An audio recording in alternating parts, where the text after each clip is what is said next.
but also delegates from the Limpopo Provincial Legislature, as well as delegates from the Northwest Provincial Legislature. You are all welcome. We really appreciate your presence.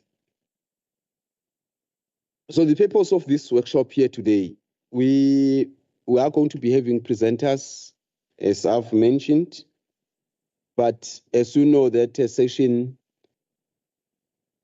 1203, section 123 of our Constitution,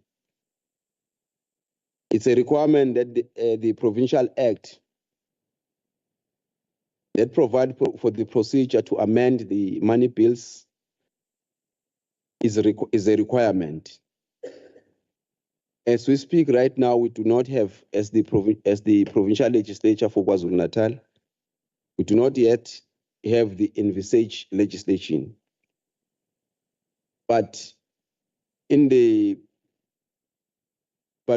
have, of course, started with the process of benchmarking against the Parliamentary Budget Office in Cape Town. We also went to Gauteng Provincial Legislature as well as the Eastern Cape to do the benchmarking. And a draft of our own money bills amendment process bill has been developed, but we have not adopted it. This legislation is expected to enhance the exercise of oversight over the provincial executive on the provincial budget. This is the second workshop we are having on the money bill. The first workshop with the staff in 2023 was held, and we thought that members would benefit greatly from such a workshop that we are having today.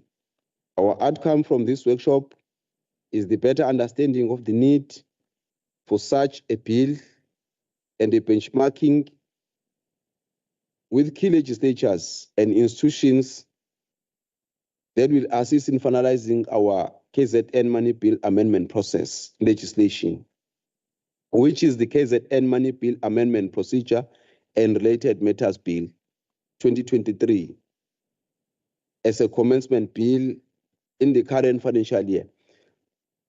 So we're trying to learn from what the two provincial legislatures have done, but of course, together with the Parliamentary Budget Office in Cape Town. The two provincial legislatures, which is Gauteng and the Eastern Cape, as I've mentioned earlier, are here today and will share their experiences about their act and the lessons they've learned from that process. This workshop will therefore enable us to finalize our KZN model and the bill, as well as to be in a well-informed manner as we do the process, because there are others that have traversed the path before us. We've invited the Parliamentary Budget Office in Cape Town as they can assist us with their relevant experience and expertise with regard to the money bills, which we hope they can share with us at this workshop and in the subsequent engagement, because we want to start the process and finalize it without any delay. We also wish to explore strategic partnership with them, as we understand that they've also been involved in member capacitation in other provinces in respect of money bills amendment. They have also been involved nationally on the amendment of budgets, as well as and are well versed with the National Money Bill and Related Matters Act. And I'm sure they can share some recent experiences, as it has been an unprecedented time in this financial year for the country with the amendment of budget that we have seen being tabled 3 times. We therefore want to welcome all of you to engage the presenters and be able to participate and ask any question. So this session is going to be very open to all members. So thank you so much. We have therefore sent the agenda to, I believe, to all of the members who are here today. We have done the opening and welcome, as well as the item number 2, which is the purpose of the workshop. The next item will be the presentation by Dr. Janchis, who's on the Parliamentary Budget Office, as I have mentioned earlier. So Dr. Janchis is the head of the Parliamentary Budget Office, which is an entity of Parliament, which is established by the Money Bills and Related Matters Act of 2009. The Parliamentary Budget Office advises Parliament on microeconomic and fiscal policies in particular, and budget and related policies. While in the Parliamentary Budget Office, Dr. Janchis is also the chairperson of the African Network of Parliamentary Budget Office, a continental platform where Parliamentary Budget Office heads, peers engage on African developmental and fiscal oversight matters. Dr. Janchis has a wide professional and academic experience within the public finance, private sector, and developmental matters. He has served on senior roles for various private sector and public organizations, also providing finance and policy development advisory services. He has more than 18 years of working academic and lecturing experience. Dr. Janchis holds a PhD where he used a principal agent economic model to explore developmental governance within the public finance space. He also holds a master's degree in finance and economic development, where he researched about the role of international investment, the FDIs, in enhancing developmental objectives of developing economies.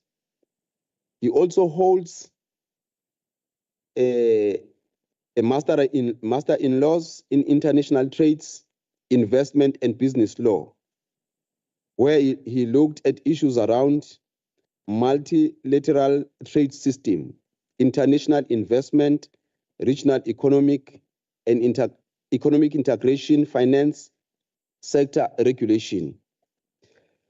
We welcome you, Dr. Janchis, and we give you this opportunity to take podium and present to us.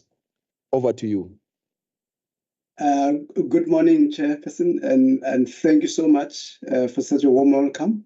I don't know if you can hear me. Can you hear me, Chairperson?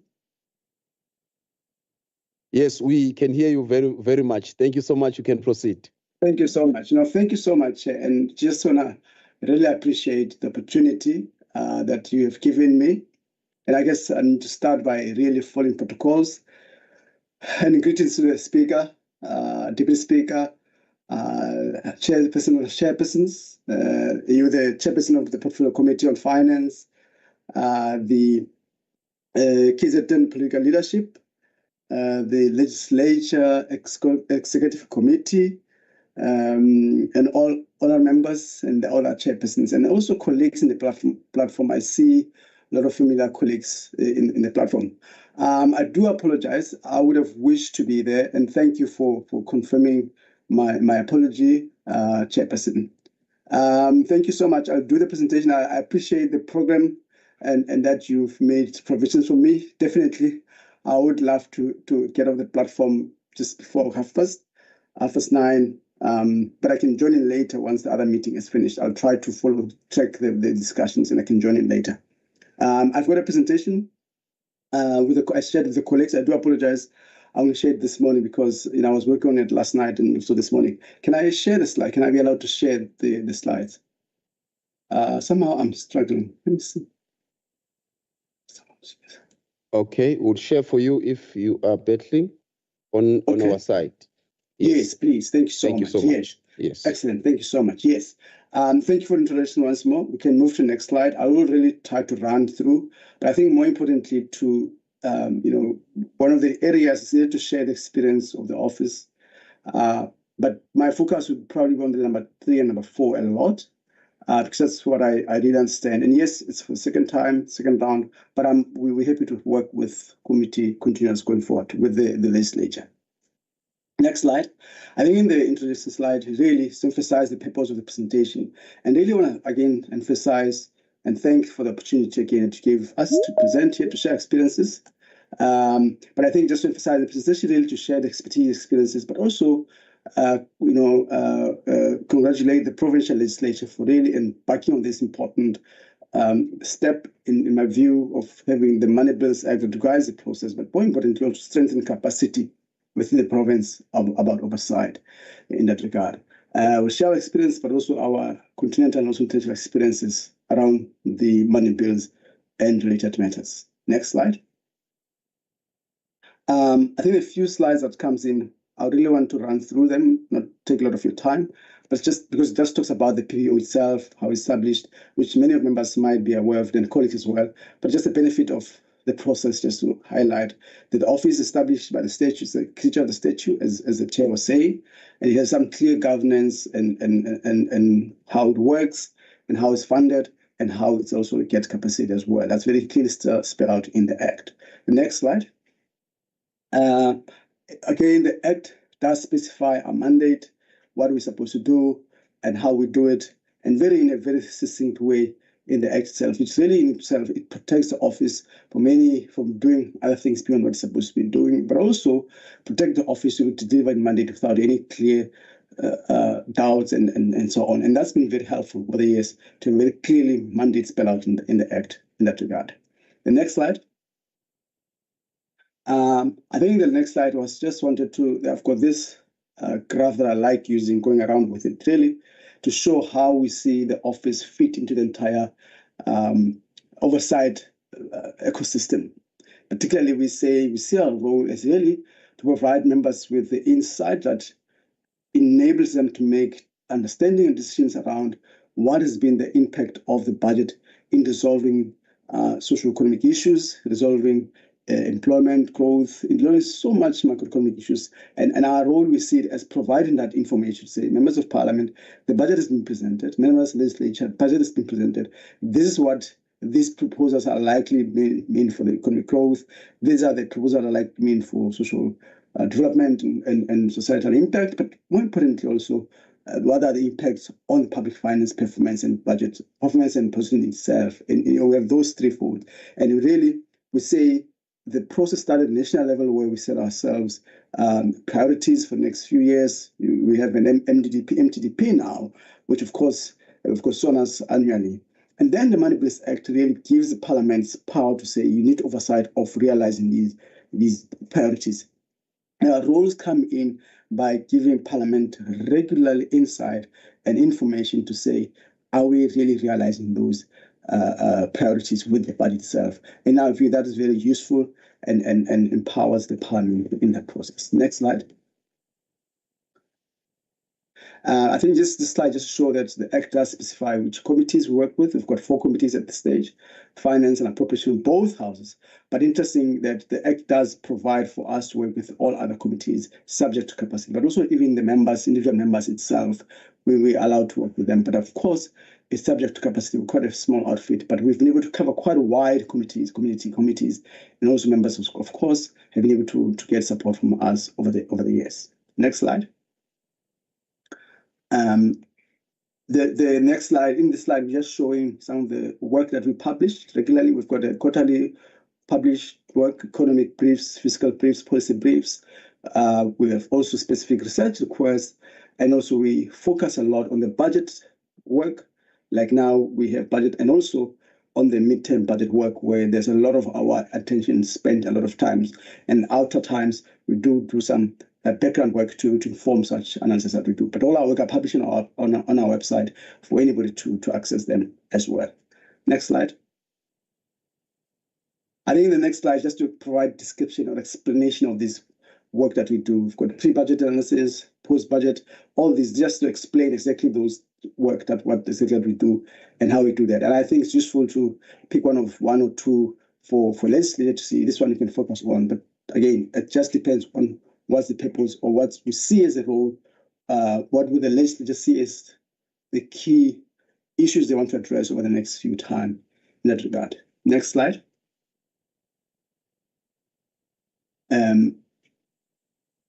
So in this slide, what I was going to share with you is that given that the office is established with a specific role and mandate, and also the Act recognizes that we have to support all members of Parliament and the committees, we had to really develop a model that would allow us to be seen to be working very fairly and equitably, given our capacity and given our timeline and mandate as well. So what we have done is that over and above your budget work and midterm budget work, we have developed this framework to enable us to decide on how we do the work, or where we say, when the committee wants us to do a work for them, we say, no, there's a model that says, write a letter to the director to say, this is the work on us that we want you to do for us.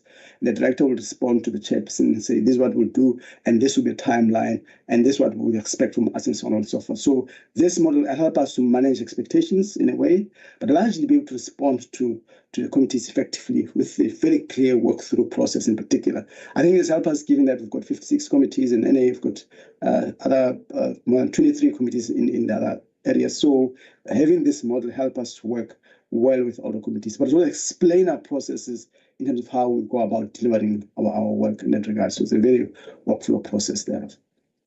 Next slide.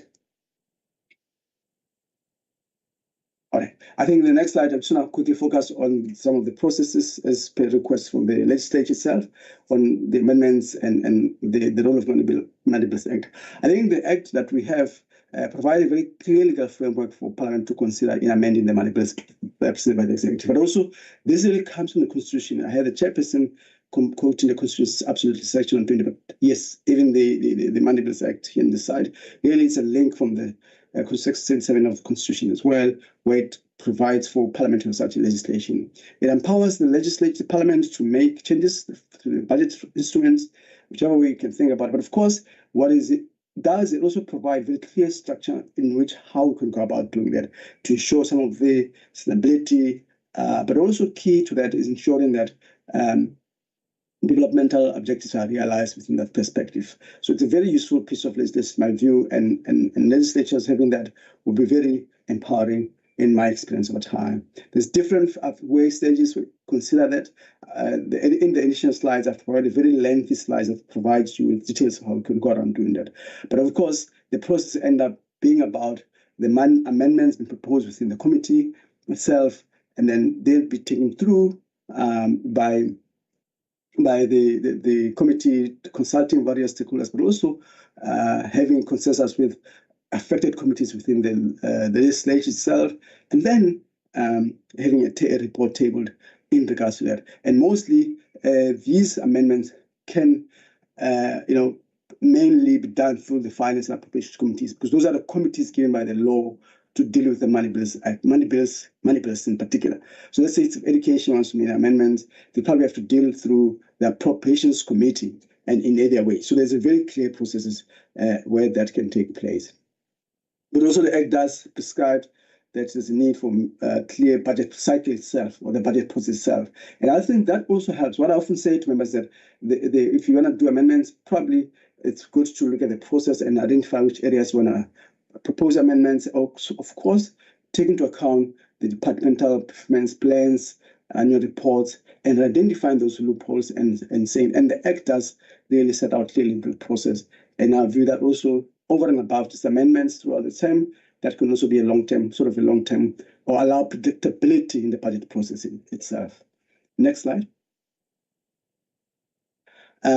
So our role was established to really be in the middle of that, meaning in the process of budget process itself, but also in the part of providing the support within the amendment as well. So when you're considering it, you'd probably consider the Act itself as a legislature, like other things have done. You also need to think about the technical capability that you want to build to support you when you're going through the process. Just processing the money bills themselves even requires that, and beyond just amendments, as it were. Our work really focus a lot on, as I mentioned in that graph, the impact of the budget. It's very critical in my view that the legislature's goals has to be beyond numbers crunching. We're not accountants, legislators. We have to really focus a lot on the changes, difference that the budget brings to the society, and is it what we want as legislators to see happening? And I think that's what we've really shaped our work a lot strategically to say, let's because a lot of times government doesn't provide that information.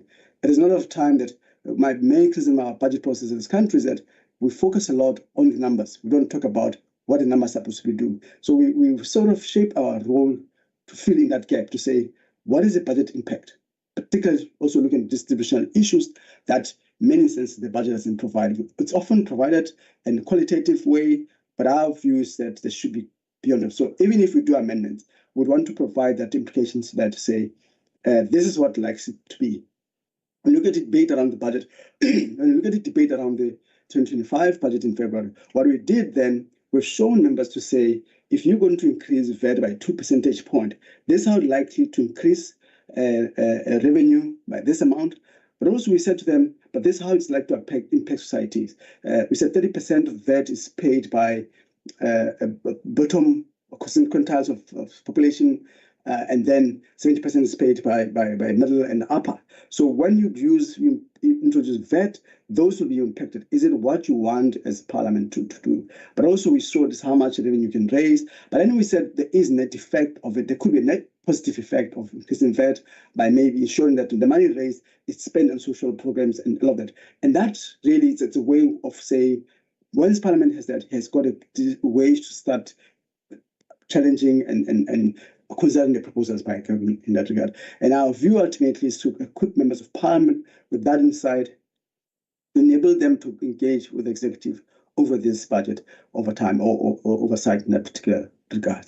Next slide. So yes, a lot about evidence-based making, not just provide information or number crunching as we have seen over the years. We do recognize the importance of collaboration, as the chairperson say. We hence I'm here. I really think it's a good thing, and we support that.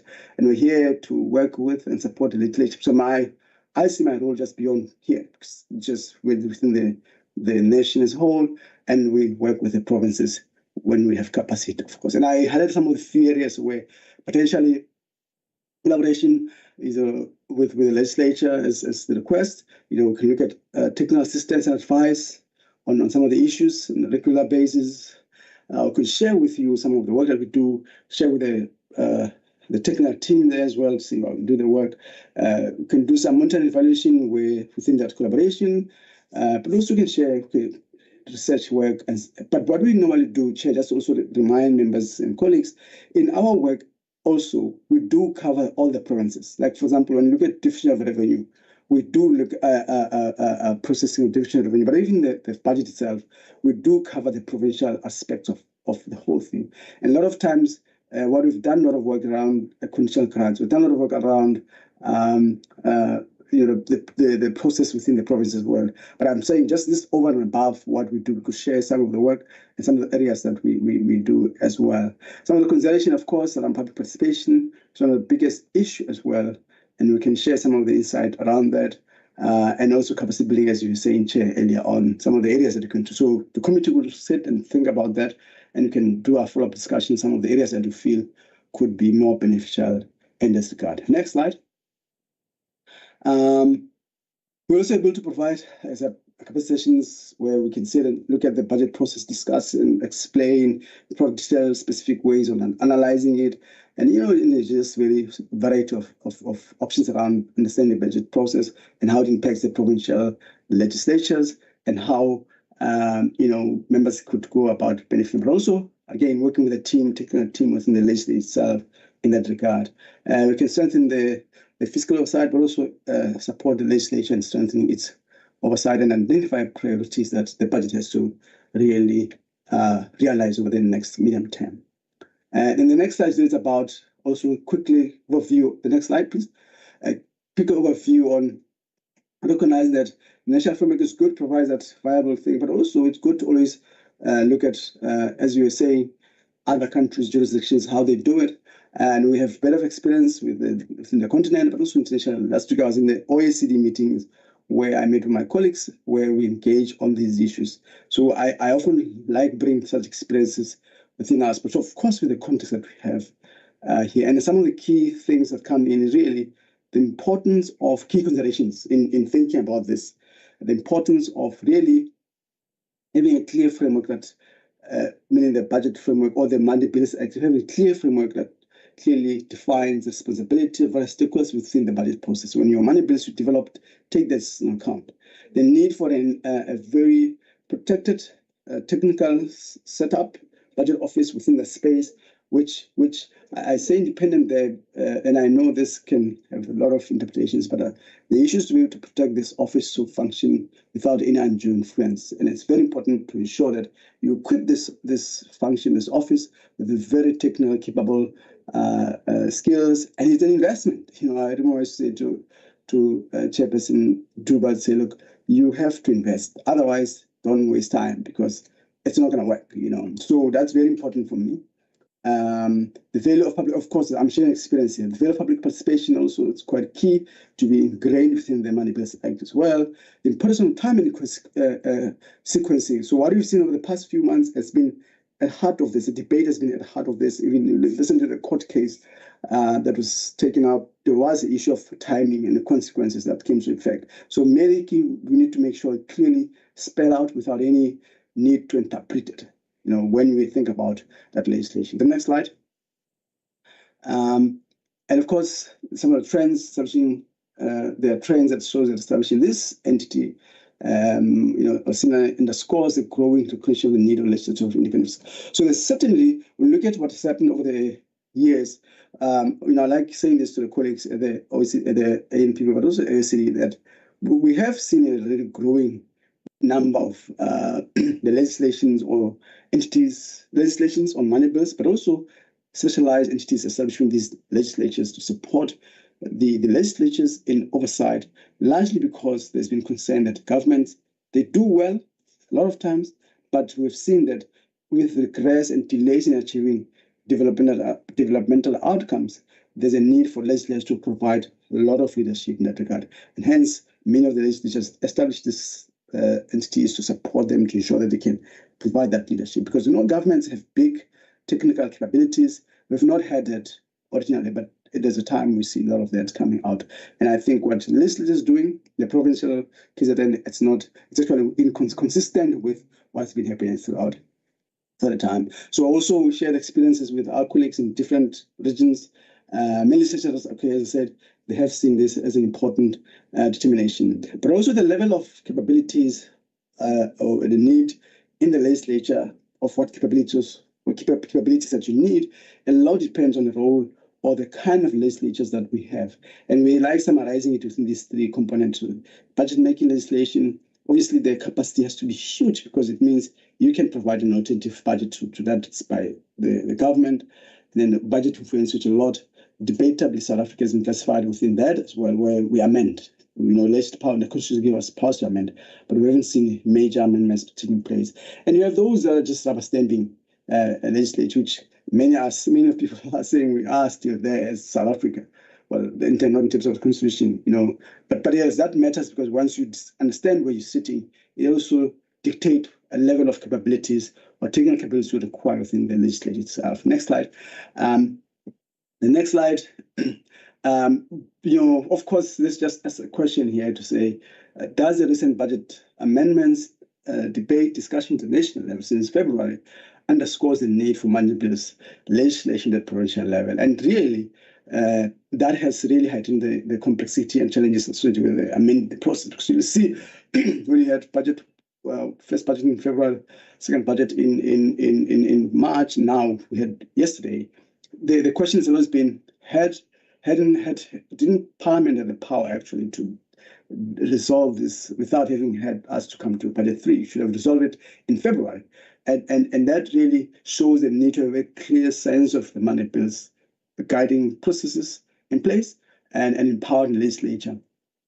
In doing that, processing that money bills act. One argument is say, look, we should have, we meaning the Parliament should have asked the Minister of Finance to proceed and present the budget in February, regardless of disagreement, and then giving Parliament its role to deal with it and address some of those issues. Of course, that didn't happen, and clearly that is within the Manifest Act, empowering the legislature to be able to do that. And clearly, the issues such as timing of amendments and scope, that also has to play out quite clearly within the process itself. And I think it's a learning process for us. It's been very time of learning. We've never had coalition government before, but I think for me, there's a strength in the need for a clear process from the legislature, which it guides in case of this convergent views on the issues, because at the end of the day, the constitution requires Parliament and legislatures to provide budget for spending for entities and so on, and impose taxes as well. So a robust Money Bills Act coupled with well-functioning budget of a similar structure can provide necessary framework for the legislature to exercise its constitutional mandate effectively, taking into account some of these experiences as well. And of course, I understand the Act is enough. It's not enough. We have to have rules and procedures within the houses that provide detailed specifics, which I think Parliament has been doing over the past few weeks to try to have very clear procedures that allows what does it mean to amend, in particular affecting the houses in that regard. Next slide. And some of the experiences really, or some of the reflection on the provincial, our experiences, and really what I often share with the police in the provinces is really, I've been in place for 10, 11 years now as an office. And one of the starting point, I remember I used to say this to our Eastern Cape and Gauteng colleagues, is around the need for political champion. When I joined Parliament of Office in 2014 here, it's quite interesting when I look at the history, what happened to include the Money Bills, by the way, Act, and it is obviously a new thing, a new phenomenon being established. And the legislatures by nature, like a literature, both international and domestically, it's a political space, So a lot of things, political parties come with their mandates, political come with some of the things and so on. But there has to be separation from that to the governance or the structure of the legislature itself. And that, for me, my experience, my understanding over time, but also looking at the Eastern Cape, I know the colleagues are here, and Gauteng, history, and also from other countries, having a political champion driving this process is very critical. Political champion at the leadership, in particular, when I started here, I think the office was established during the Speaker Maxi Sulu and National Council of Presidents. I forgot his name. He was ambassador 2 years. I forgot his name, but I know his name comes away. And you could see they were driving this thing. They protected this thing to take place. And my view, they're also just chairpersons of the committees and members. Then hadn't that political champion been there, it probably would not be here. And then subsequent to that, we've seen a lot of protection, a lot of drive to understand statistically the importance of having this capability in the function of the legislature itself. And without having that or without having consistent political champion, that, in my view, would be a very difficult process to take through, particularly that it's a new phenomenon in itself, and it requires someone who can drive it within political debate discussions to say this thing is important to have in place. And even the engagement relationship between the budget office, narrowly looking at it, with the administration of parliament, that has been not a rosy relationship even today, but because there is a very clear strategic direction to say this is the role of this thing, and this thing is to function in a particular way. That requires political leadership. And without consistent political leadership, I would say that's that political leadership and the investment. It will be very hard to get value from this, and particularly now where we have our political landscape has shifted quite a bit, where we're seeing a lot of coalitions, which, in my view, are very robust and very impactful, and also evidence-based advice would be very crucial in supporting or leading to more convergence in the debate on the fiscal stance that we want to take as a country, including at the regional level as well. I spent a lot of time here. So a lot of opportunities to reflect on this in where we are now. And there's, of course, this, in my view, we have to avoid, as I was saying, if you don't have a lot of investment in this area, don't want it to end up being just a compliance exercise. And need to have a clear, proper engagements where you bring different stakeholders to understand what the province wants to do, and society must hold us accountable on this investment that we do, and particularly if we want to follow through on the Section 120 of the Constitution. And of course, oversights and practice of amendments. Obviously, the division of at the provincial level will come very strongly, and also how it impacts or how vis-a-vis it impacts the province's perspective. So most of the time, I often say the provinces have got so much limited scope in terms of what change can make compared to at the national level. And investment could be easier made within a very narrow approach or narrow perspective in that regard. The next slide, I think, should be the last slide. The next slide. And the timing of when this should happen, the need for public participation, but also, again, I repeat the importance of the investment in this process. What you want it to do. There's one thing to have the budget office, and it's one thing for the budget functions. That what we've done, we probably feel it continuously. We didn't just feel it at once, because obviously also you need to understand the environment, what is more important, and you feel it, identify those key areas that you need to have capabilities on. And that has worked a lot over time for us, although we have been very struggling quite a lot, largely because of lack of investment from the legislature itself. But again, you have an opportunity to learn from such experiences. Next slide. But of course, we understand that we'll be amending this slide. I'm not going to go through it a lot, but just to explain in conceptualizing this and putting it out clearly. Let's understand the budget process itself and where you want to fit in, and how do we think this process would fit in. And of course, I was just trying to explain that it should not be done in isolation. It should be done within this context of the national budget process itself, and looking at the drive being how do we ensure we realize the midterm development strategies that were set out or agreed by the government in that regard. Next slide.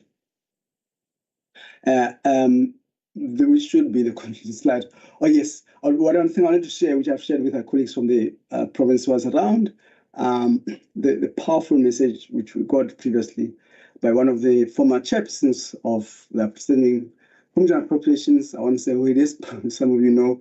He said the only way for Parliament to be effective in its oversight is to use the Money Bills Act to amend the budget. Otherwise, Parliament's oversight will be undermined. So in a way, how I interpret that is to say, let's just close this, is to say clearly, Parliament meets with the constituents, meets with people, they know the needs of people. So if the budget doesn't really address those, then you have to ensure that the budget addresses. Another chairperson further said that failure to amend the budget and request government to allocate funds to priority areas based on the needs of the people means Parliament will be seen to rubber stamping the influence. And that's what the Constitution expects from us as legislators, to ensure that money is allocated to areas that we find, or at least the people find as priorities, which of course it creates contestation in minds, because obviously when it comes to legislators, we've got elections, we've got voted in and so on.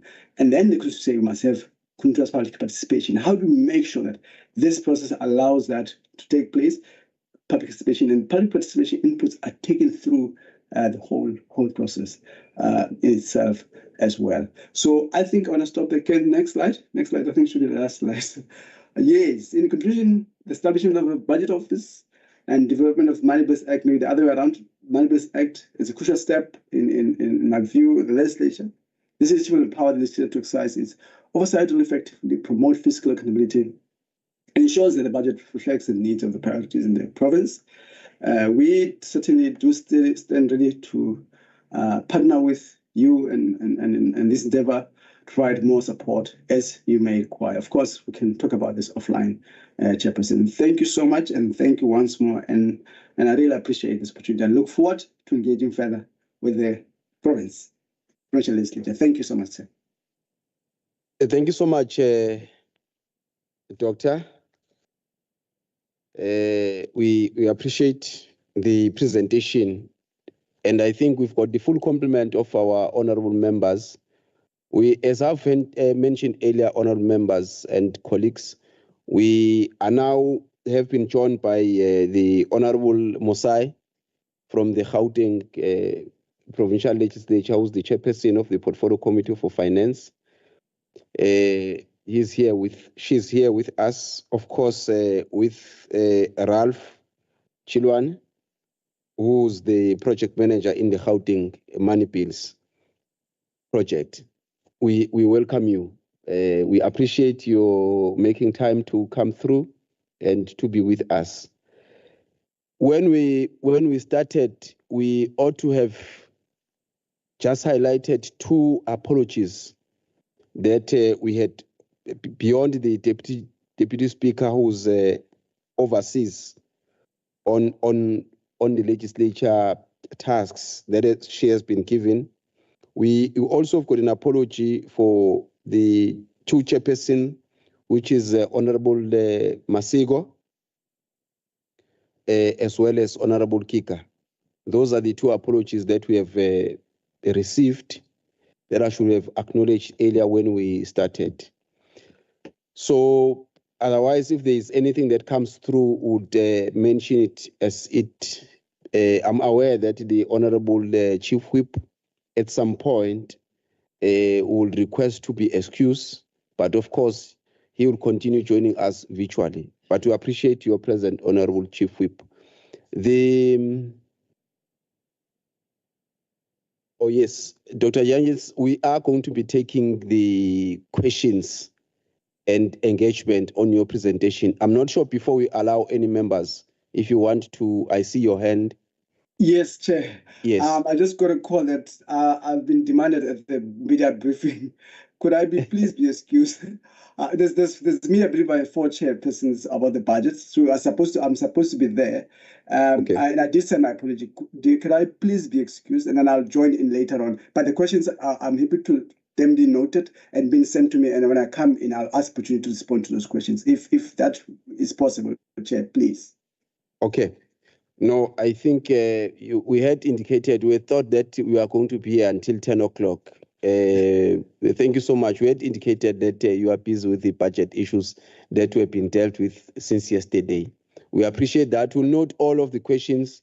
We'll then accordingly send to you, and we'll email the responses accordingly to all of the members that are here. Thank you so much. Thank you for joining us. Thank you so much, sir. Much appreciated. Thank you so much. Thank you. Thank you. All right, honorable members, if we can just, of course, Dr. Changes has just left us, but so of course we can still take key questions and issues that we might feel we needed to, and discussion that we think we must have. Fortunately, we also have got Gauteng and Eastern Cape. As we progress, I'm sure they will be able to assist us, honorable members, on some of the issues that might come through on the first presentation. Can I get the indication of any engagements that you might have, honorable members, and of course, even members that are on the on that virtual platform? We will take them. Okay, for now, we'll then proceed to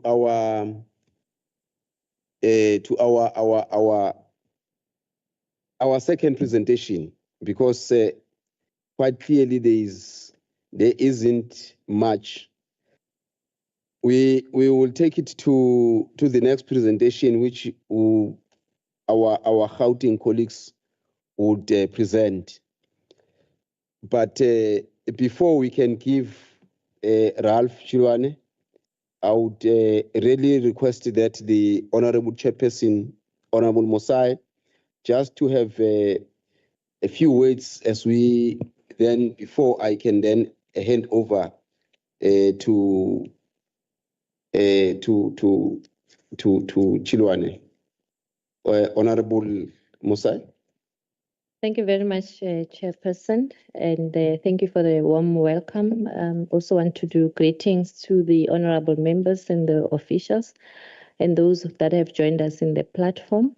As Gauteng, we are we appreciate the opportunity to present and to be with you, to also benchmark on the money bill and the processes towards the establishment of the budget office.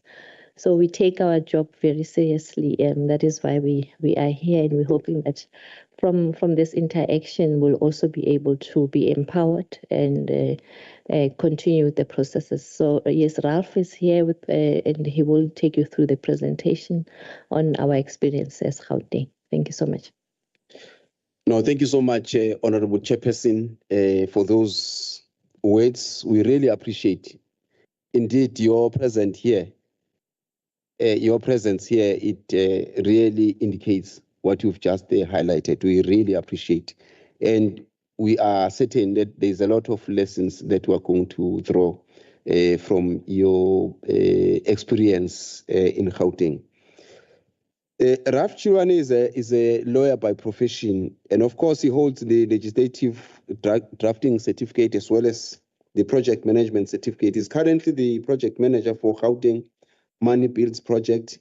He project-led the drafting of the Gauteng Scrutiny and Subordinate Legislation Act, the Gauteng Committee of Inquiries Act, and the Gauteng Provincial Money Bill Procedures Amendment Act, as well as the drafting of the regulations for the Gauteng Petitions Act.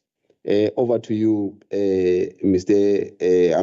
Ralph Chilwane. Thank you so much. Thank you, Chair, and good morning to honorable members. And my also greetings goes to, I understand the speaker is joined online, and also the Chair of Finance, who is the host today, and the honorable members of the Portfolio Committee of Finance and members of other committees that have joined the meeting. Also, greetings go to the Chair of Committees of KZN, as well as the honorable members of other portfolio committees that might have joined the meeting today, and also my colleagues, including the Director for PBO in Parliament, as well as my other colleagues that have joined the session, those that are present here from the host province, as well as the Eastern Cape and other provinces that I understand that there's quite a number of provinces that have joined the session today, and we are very much grateful for this opportunity that has been created by the KZN provincial legislature. It is indeed a huge task that actually provinces need to undertake. It's a new way of doing things. It's a new normal, and I think it's long overdue, Chair, that for quite some time legislatures were not able to really actively participate in the budget process.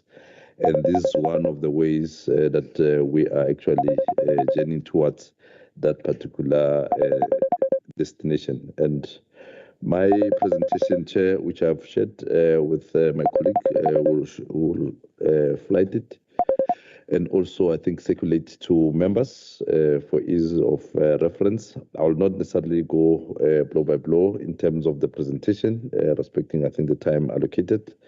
But one will talk through to the presentation, and also understanding that there are key issues that we were requested to talk to or to address That's to share our own experience amongst those who would have been, just to have a brief synopsis of our own bill, as well as reflect on the parliamentary budget unit as per our legislation that we have, and also share our own challenges and experience that we would have encountered or that we envisage as we journey through this particular process.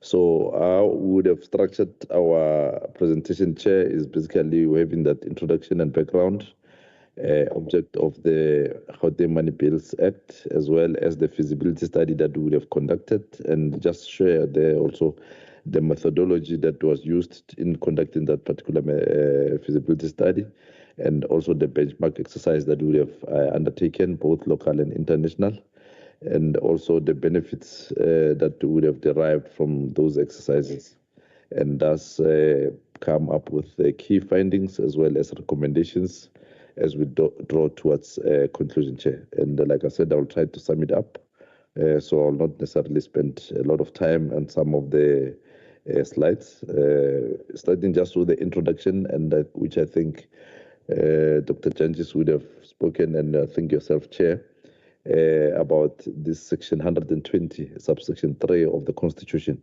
which provides the need for a legislation to provide for the procedure to amend money bills.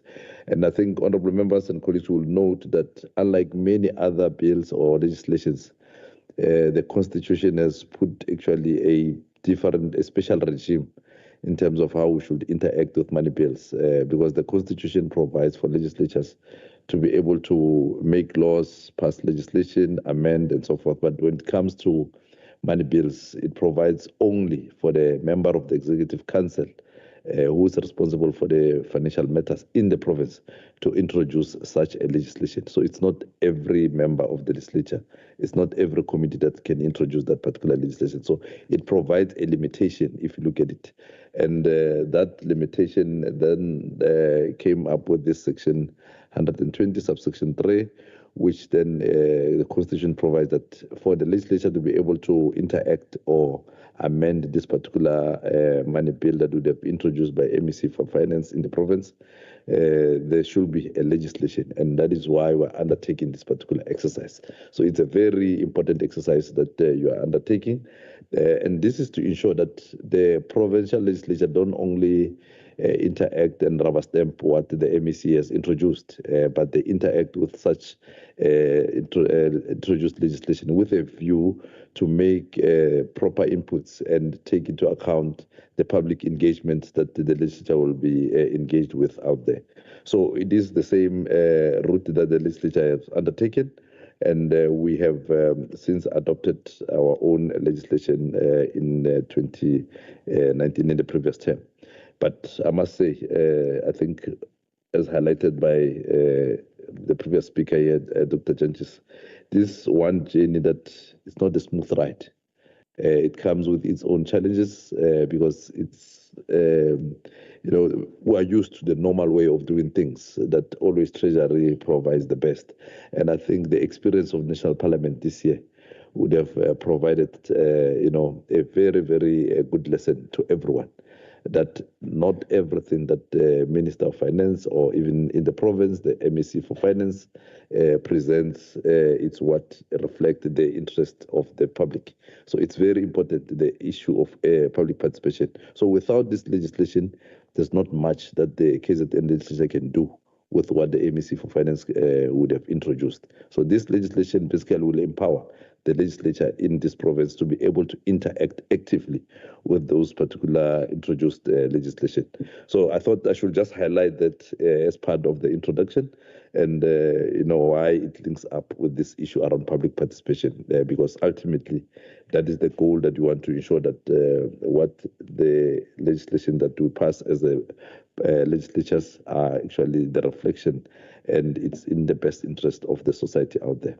So we would have conducted our own feasibility study where we have appointed a service provider, but we did one internally and later on tried to also get an independent view such that we are not really biased or not prejudiced towards that particular exercise. And I'll share some of the lessons that came out of that particular exercise.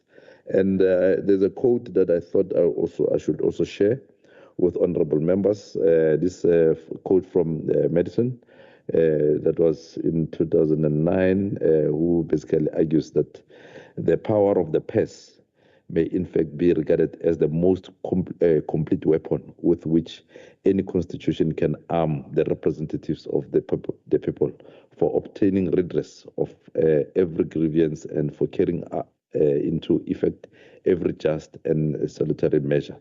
And this is so taken from this particular quote that as and when we exercise oversight, there's quite a number of resolutions that the House pass on a daily basis, but some of these resolutions don't make it through to the plans of the departments, don't make it through to the actual budget that the departments introduces. So it is for that good reason that we need this particular legislation to be able to ensure that some of the resolutions that we take from time to time as the House, we see through, in terms of the actual plans that the departments present year in and year out, and also those plans are actually funded, because a budget is by all means the financial expression of the plans of each department of the province. So without those particular plans that actually are informed by some of the decisions that the legislature takes from time to time, and these decisions, you will obviously note that it's through the legislature's interaction with the people out there that some of the decisions are made or are influenced. And thus, it becomes important that those voices, they're not in vain. Those submissions, they're not in vain, but they find resonance in terms of the plans going forward. And then I would have spoken to, in terms of this next slide, slide number 6, I would have spoken to the effect of Section 120, subsection 3, and also the fact that this particular exercise will enhance our oversight over the provincial executive, more especially with regard to the provincial budget itself. But it will also ensure that the public participation that the legislature undertakes is not in vain, but it also informs the work that we do around the oversight of the budget itself, and also the lawmaking process when it comes to money bills. So this particular legislation will enable the legislature to amend money bills or the budget as introduced by the MEC of Finance in the province. I'm on slide 7, honorable members, as with Jenny, so that we are in the same page. And it will also enable the legislature to improve, to approve the plans and the budget of the executive. What we have found also as we journey through this particular exercise is that most of the time, and I think in the previous interaction with the legislature of KZN, we found that it was done differently here. That in most legislatures in the country, there's not much interaction in terms of the plans of departments. We find that legislatures only really try to play their role when the budget has already been introduced and the plans have already been approved, but that is a bit late. And I was impressed when we came to KZN that there is a process wherein you interact with draft APPs of departments. So it's something that we thought also we should build into our own processes. Because that process really, it empowers the legislature to ensure that you don't only come at a late stage when the budget has already been drafted, but you make inputs to ensure that the budget that actually gets drafted, it's informed by those particular plans. So I thought I should just raise that particular aspect as well. And just to touch on some of the provisions of this particular act, as the synopsis of the act as well. The Act provides for the establishment of the Budget Committee, which is more of the equivalent of the Appropriation Committee at the National Parliament. So the Act also provides for the functions and powers of that particular committee, as well as the procedures in terms of processing the budget itself. So it also provides the step-by-step process of how each committee should actually interact with this particular process. Currently, we don't have the budget committee yet, but you use our normal portfolio committees to be able to interact with separate budget votes. But we envisage that that after that particular process of each portfolio committee having interacted with their own budget votes, which focusing on the departments that they oversee, there should be reports that are deposited to the budget committee to be able to scrutinize those and ensure that there is we are able to have all those proposals that are made in terms of the amendment of the budget consolidated, but also not just consolidated, but ensure that what is being proposed is within the budget or within the kit that we have. As you'll note, that provinces will rely more on the national fiscus, will rely more on the budget from national, but also as and when we will propose amendment, you will also be limited to what is available. So it is important that the budget committee will be playing that particular role of ensuring that whatever amendments that we propose, be it proposed amendments upwardly, they are within the available kit. So you kind of prioritize. So the budget committee will be playing that role of ensuring that everything it's within the budget kit, the kit that we have, the slides that we would have shared with the province. So also the budget committee will also engage with amending revenue bills, revenue proposals. And one of the lessons, I think, when we're here with the colleagues in KZN, we would have learned as well, as much as provinces don't raise much, revenue, there are quite a number of bills and opportunities that actually provinces can raise bills and revenue. And those particular bills are some of the bills that will need to interact with them, having these powers to be able to amend such bills. And now, I think in our last interaction with the province, there was a horse racing bill, the bill that was trying to regulate the horse racing industry. And currently in the Gauteng Provincial Legislature also, there is a bill that will soon be introduced around the gambling, which also the province tried to raise revenue. Its own revenue. So it's one of those particular bills that will really be paying much attention, and it will be a test in terms of how our bill actually, whether it's actually good for purpose in terms of how we want to ensure this particular exercise. And I would have also spoken to issue of public participation, that this public participation, we want to ensure that it happens both at a plan stage as well as once the budget has actually been drafted. And we should be able to interact with the public. Because one thing we've observed is that the executive doesn't really do much public participation when coming to the budget process or even the budget development. So it becomes the duty of the legislature to ensure that that particular process is carried out and the voices of the people out there, is actually brought into action through the work of committees. So we'll also be scrutinizing the annual plans of various departments as well as a related budget to those particular plans. And just skipping quickly through the feasibility study that we would have conducted. The feasibility study that we conducted was aimed at a few items, basically. We wanted to get guidance around the infrastructure, the technical and human resource required to implement this particular legislation. We also wanted to check what are the institutional arrangements that we require to be able to fully implement this particular piece of legislation. And also take into account our own current arrangement as things stands. And also we wanted to look at possible partnerships that we can be able to have to be able to implement this particular piece of legislation. So we would have done that exercise and would have received progress reports and the final reports with findings and recommendations. So the methodologies that were used for that particular study was both integrated approach, in a sense that there was qualitative as well as quantitative research methodologies for this particular exercise. There were a number of literature review was done, number of interviews were done with quite a number of stakeholders that are key in this particular process, just to get a sense of where the province was and what kind of infrastructure and institutional arrangement we had, such that recommendations were then made to the legislature to be able to change certain or adjust some of the institutional arrangement to be able to cater for this particular process. And also we looked at the benefits that we will derive out of this.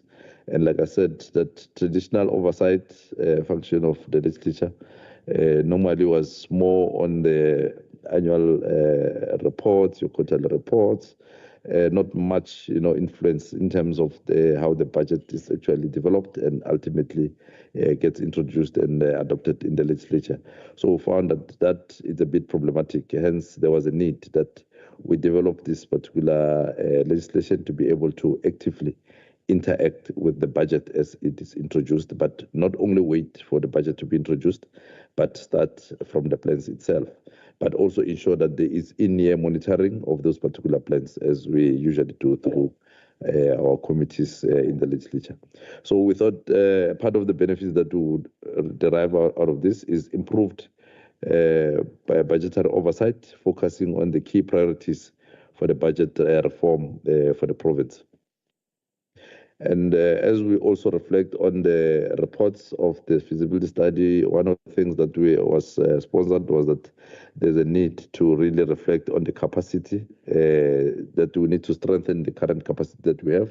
In our legislature, we have what you call the committee support unit in the main. Those are your administrative colleagues that assist the committee in support, but we also have research unit that support. These are subject specialists that support our various committees.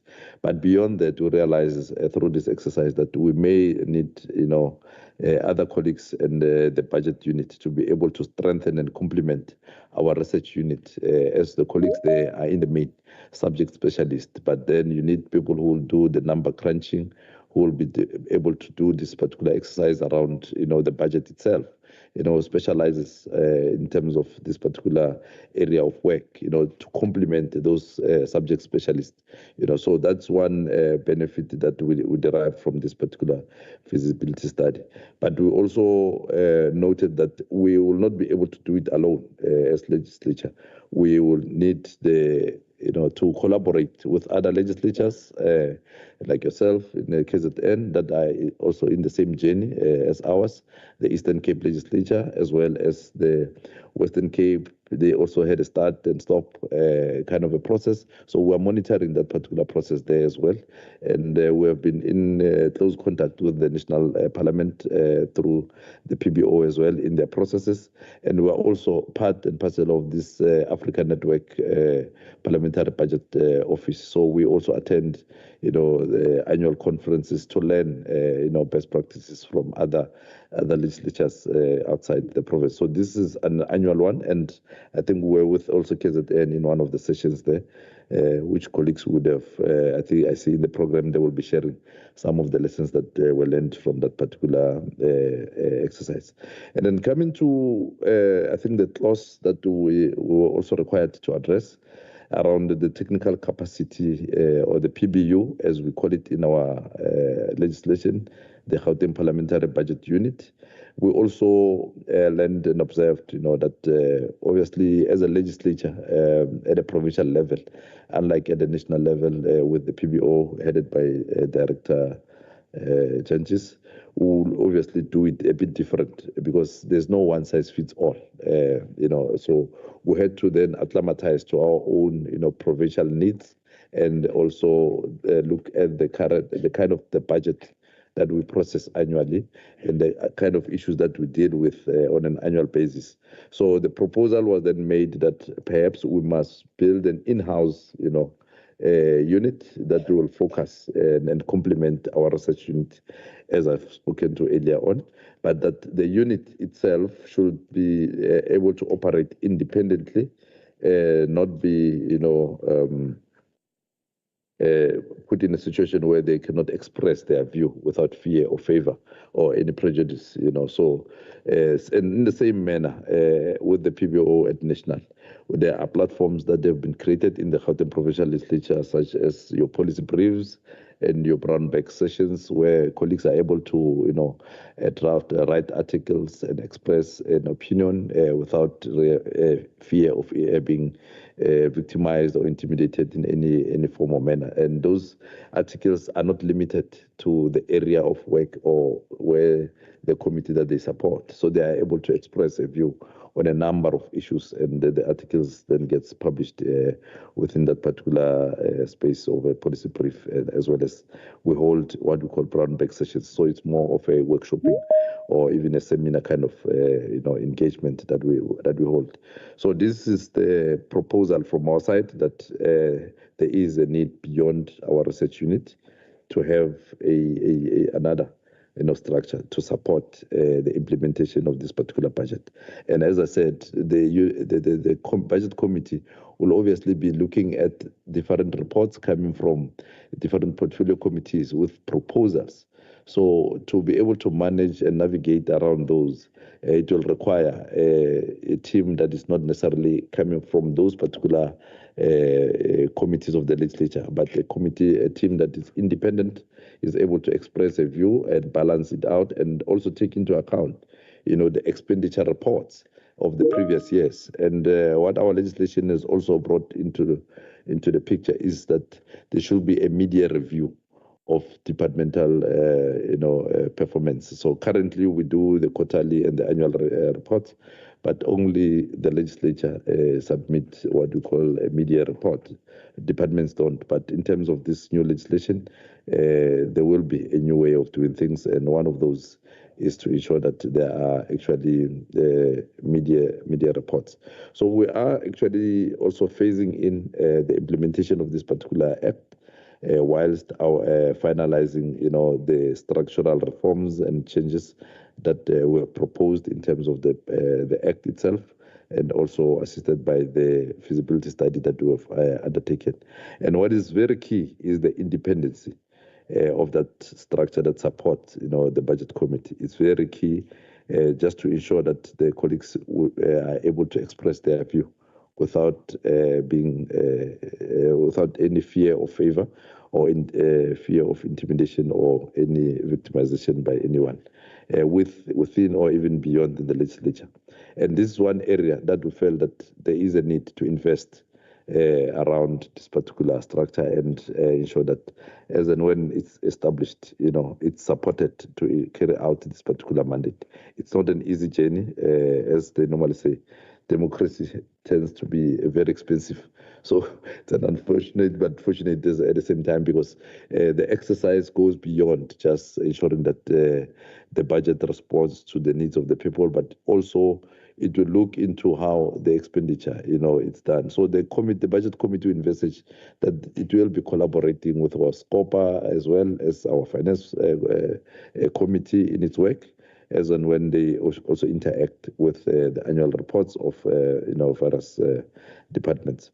So I'm trying to summarize it, Chair, and like I said, in terms of the stakeholders that we would have interacted with, it's again the number of those legislatures that I've spoken to, but we also had interaction with the FFC. I understand they were not able to make it for this session, but that is one strategic partner that we thought it will be very important as we journey through this particular exercise, that we also bring them on board, including the AG as well, because obviously you don't want to be, having departments that are given huge funds and they don't spend, and they come the following year, more funds are again pumped in the same department. So those particular reports of the AG will come very much handy, and the interaction with the AG South Africa will really also inform this particular exercise and ensure that the recommendations of the budget committee or the appropriation committee are actually are informed by the practical things that happen within the department itself, beyond just the requirements that are submitted by various departments. So we have also not yet established our PBU, but also part of the exercise that we felt that it will be very important as we journey through this is to establish a process of having exchange programs with the legislatures that are going to be journeying in the same, process. And this is one of the engagement that we would have had with Dr. Judges to have, some of his team members with us during the budget process, just to get a sense of how they interact with the budget once it's introduced, and we learn lessons from there, and we continue. So it's going to be a continuous exercise. Obviously, today it's just to give a high-level presentation and engagement around this, but this is going to be an interactive process. It's not a once off interaction. We continue to keep in touch with colleagues in KZN as they journey through this particular process, and we'll also be, relying on their support as we also, journey in our own process. So I tried to summarize also these other slides, 19, 20, which basically talks to that process of collaboration within our budget office and our research unit, and also the need to also review. Part of the exercise that we realize is that there's a need to review the scope and the work of our finance portfolio committee as well as the scope, because with this legislation, or just maybe to share a brief, in terms of Gauteng Provincial Legislature, when we process the budget, when the budget is introduced, the Finance Portfolio Committee become the first committee to interact with that particular process. They process what you call the principle of the budget before other committees could actually deal with the separate votes.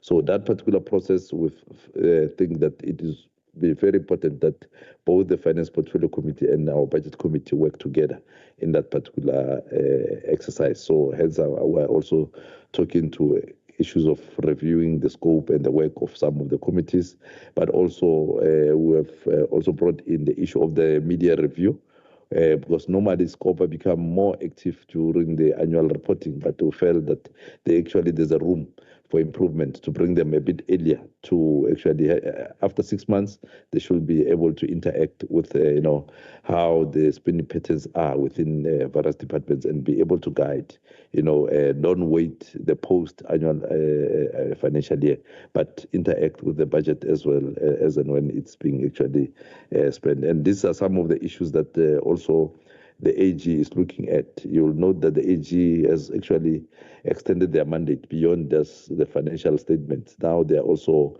auditing performance itself. So it's something that we as legislatures we should embrace and welcome and ensure that we collaborate in that particular work. And we feel that there is a room also for the parliamentary budget offices or units to be able to assist our legislatures beyond the other structures, supporting structures that we have within the legislatures.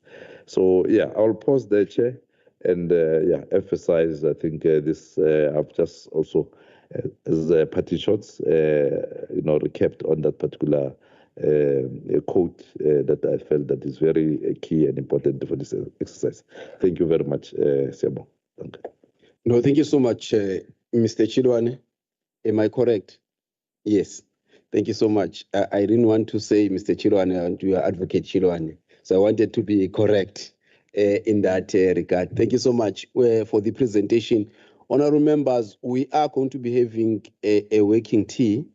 There is tea in our cafeteria that is served, so would allow members to go in and out for such an activity. So you are welcome, honorable members. Dr. Macingwane would help Honorable Mosai and Mr. Chilwane to take them into tea when they feel they needed to go there. But thank you so much for the presentation, Mr. Chilwane. We are now going to take the engagements, honorable members and colleagues, and or anyone also who's here would allow for interaction, because for us this is a very important learning exercise, so that we're able to take this process forward. Any takers for the engagement, for the questions? Babekazi, I note you. Bishop, your hand is not up. No. Oh, okay. Oh, there's another hand this side. Tumelo. And then Honorable Brother said will be the second, and Tumelo will be the third. Honorable Stolemloy. Thank you. Greetings to you, Chair, and all the colleagues and our visitors from Gauteng and all the presenters. I want firstly to appreciate the presentations, both the first one and the second one. It also enlightens us and informs us on what is expected of us as the members of this legislature in dealing with money bills. What I need clarity on, there is a sentence that says that we have to review the SCOPA and the Finance Committee. Does that mean that the money bill committee should be separate from the two committee, or it should be part of one of the committee? I need that clarity on that. What is the implication of not having the director as the national has done, but have the committee or have a unity that is going to deal with the money bills? That is the second one. The third part that I want also to engage on is this issue of saying that it has been noticed that the executive members are not doing consultation with the community in relation to the budget that they're going to present. What should be our role in doing so? Is it that committee is the one that is going to enforce that, or should as the legislature do that collectively in ensuring that not only the portfolio committee are doing the public hearing on budgets? That we welcome the presentation, and it's more informative. And I'm sure that when we move forward, we'll discuss the issue of partnering with our counterparts, which is Gauteng, and we appreciate it a lot. By the way, I didn't greet the chairperson. I just generally said the team, but it's led by the chairperson of the portfolio committee. Thank you very much, Sihlalo. Manje bayakhala labathi usholani ukuthi ubabekazi. Manje I don't know ukuthi mntakabhuti kufanele sithini. Ngoba phela kufanele kuvele ukuthi nami ukhona umntakabhuti lana uSihlalo. Ngiyabonga. Sasha umntakabhuti. Yeah, thank you so much, Babekazi, for that. Thank you so much. Honorable Brother said. Thank you, Chairperson. And thank you to the presenters, Mr. Yankees. I know he's no longer with us, but also to Mr. Chilwani. It's been very interesting. Chairperson, my question actually echoes the question of the Honourable Sister before me.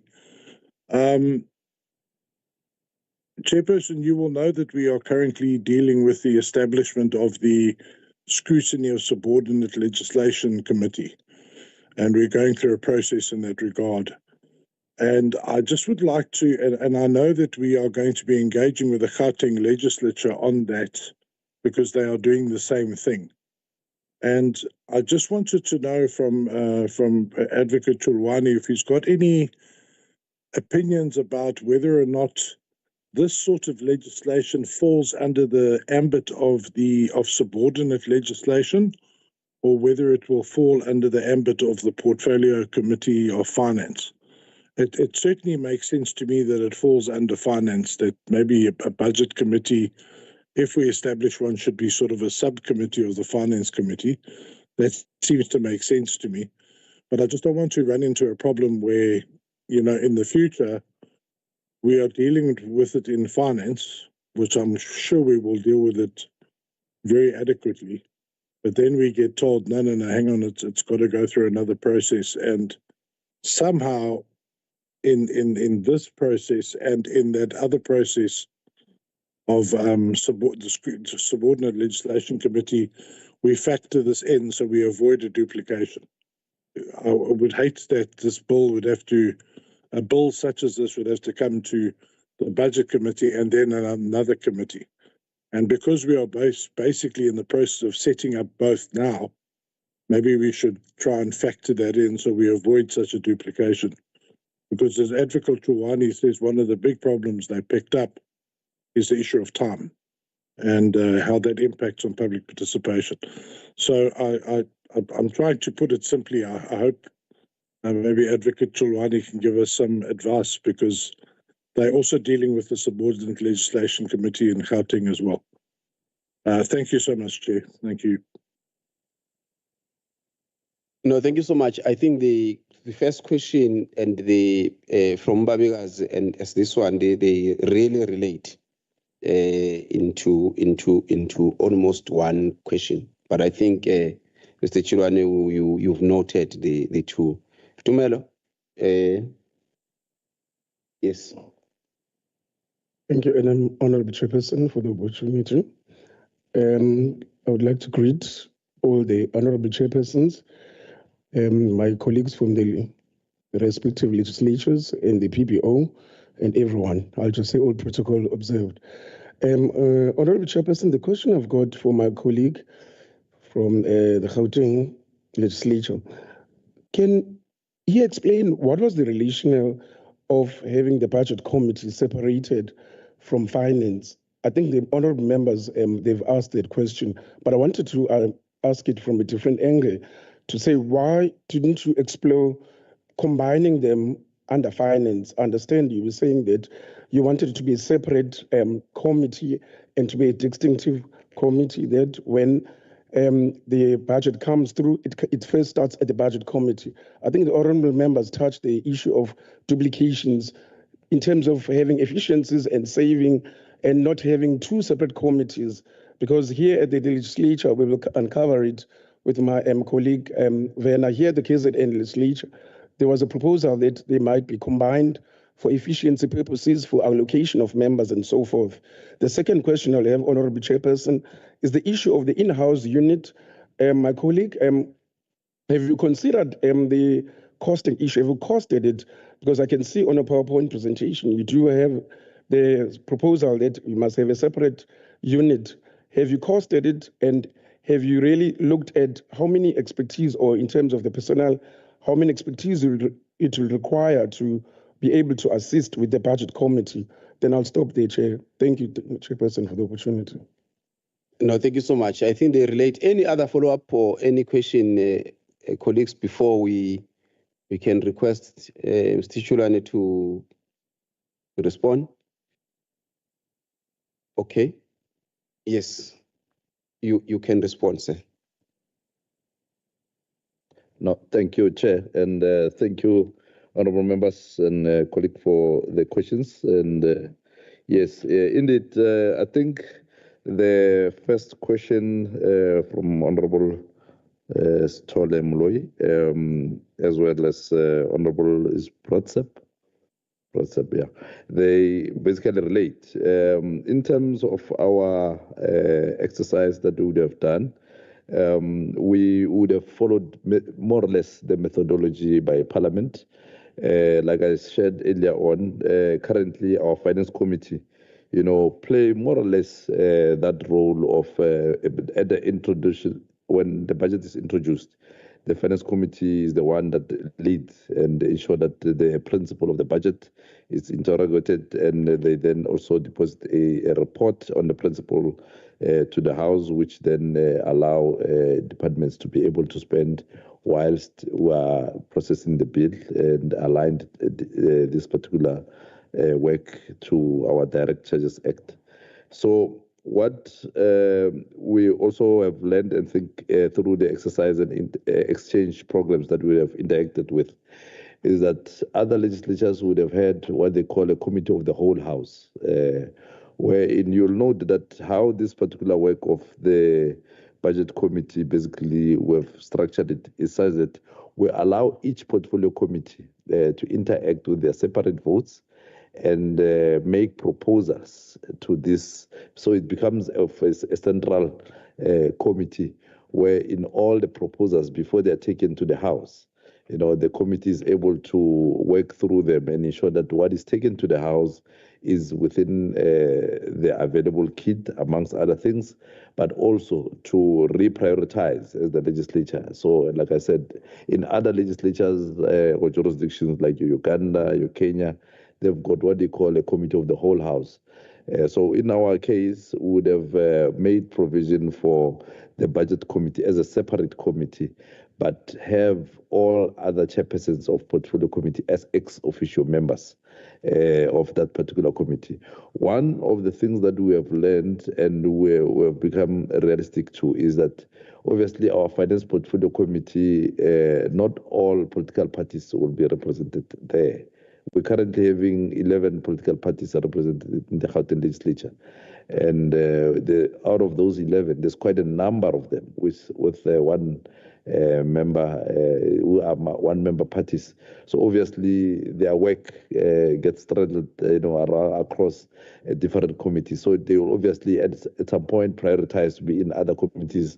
But come the period of the budget, they would want to have, a share fair or even interact with the budget in such a manner that they are able to vote during or even actively participate at the committee level. So this also will provide an opportunity for such members who are not necessarily in the finance portfolio committee as it stands, but they have, a direct or an interest in terms of, the budget process itself prior to it going to the House. So we would have taken the model similar to Parliament, like I said. And we also realize that this particular committee will be playing a balancing act, receiving, so it's kind of a big brother of some sort. Obviously, there's the same view. I think that currently the Finance Portfolio Committee is playing, and hence even I'm here with the chair of the Portfolio Committee of Finance. So she's the one who champions this particular exercise in our work. She's our political champion in terms of the money bills amendment procedure. So it's going to be more of an ad hoc committee if you look at it. It's not going to be a full-time committee because its work is going to be, ad hoc as and when there are these kind of bills during the appropriation process, during the adjustment, and so forth. But a lot of work will be done at the portfolio committees. And then they deposit these particular reports, and also which comes to brings me to I think the other question that my colleague would have raised at the late stage, the issue of costing. Like I said, what we have observed is that obviously the kind of capacity that we have currently in terms of the research unit, it's more your subject specialist, and we felt that perhaps we need more capacity to do number crunching among other things and do almost similar, but in a form of a cluster. So with cluster, we thought we were going to cluster the colleagues there, have colleagues that will be focused on different clusters, as opposed to having a big team focusing on each committee of the legislature. You will cluster them such that one colleague look at a particular cluster and be able to review the reports of that particular cluster and provide guidance to the budget committee. Because like I said, the time obviously it's going to be very tight in terms of the turnaround time to ensure that there are actual submission. Because in the process as well, we will be also getting feedback as well from the executive of all those particular impacted departments.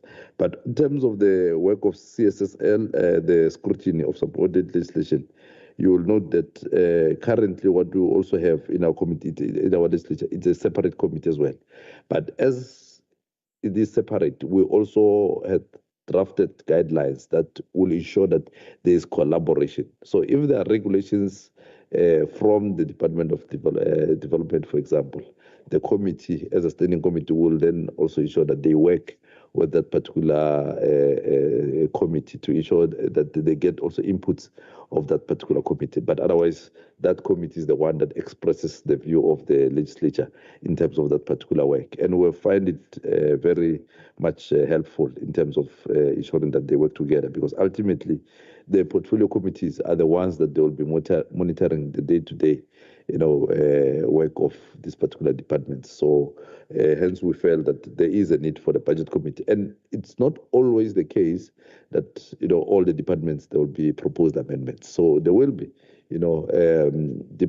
some departments that are actually budget proposals to review, either to, amend it upwardly or downwardly, as the case might be. So there was that thing that we take into account, that this committee's role is more of a central one. And like we said, if you look at SCOPA deals with the financial, audited financial statements of all departments.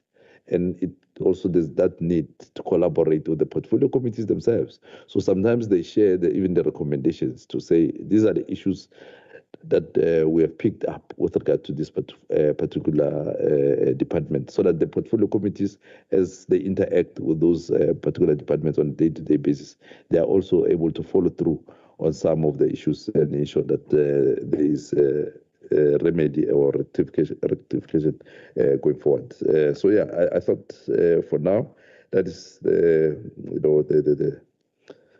the input that one can make. And like I said, we remain available and will be interacting with colleagues, I think, as the chair takes the next round. Thank you. For those responses, honourable members, if there are further engagement, Bishop CQ.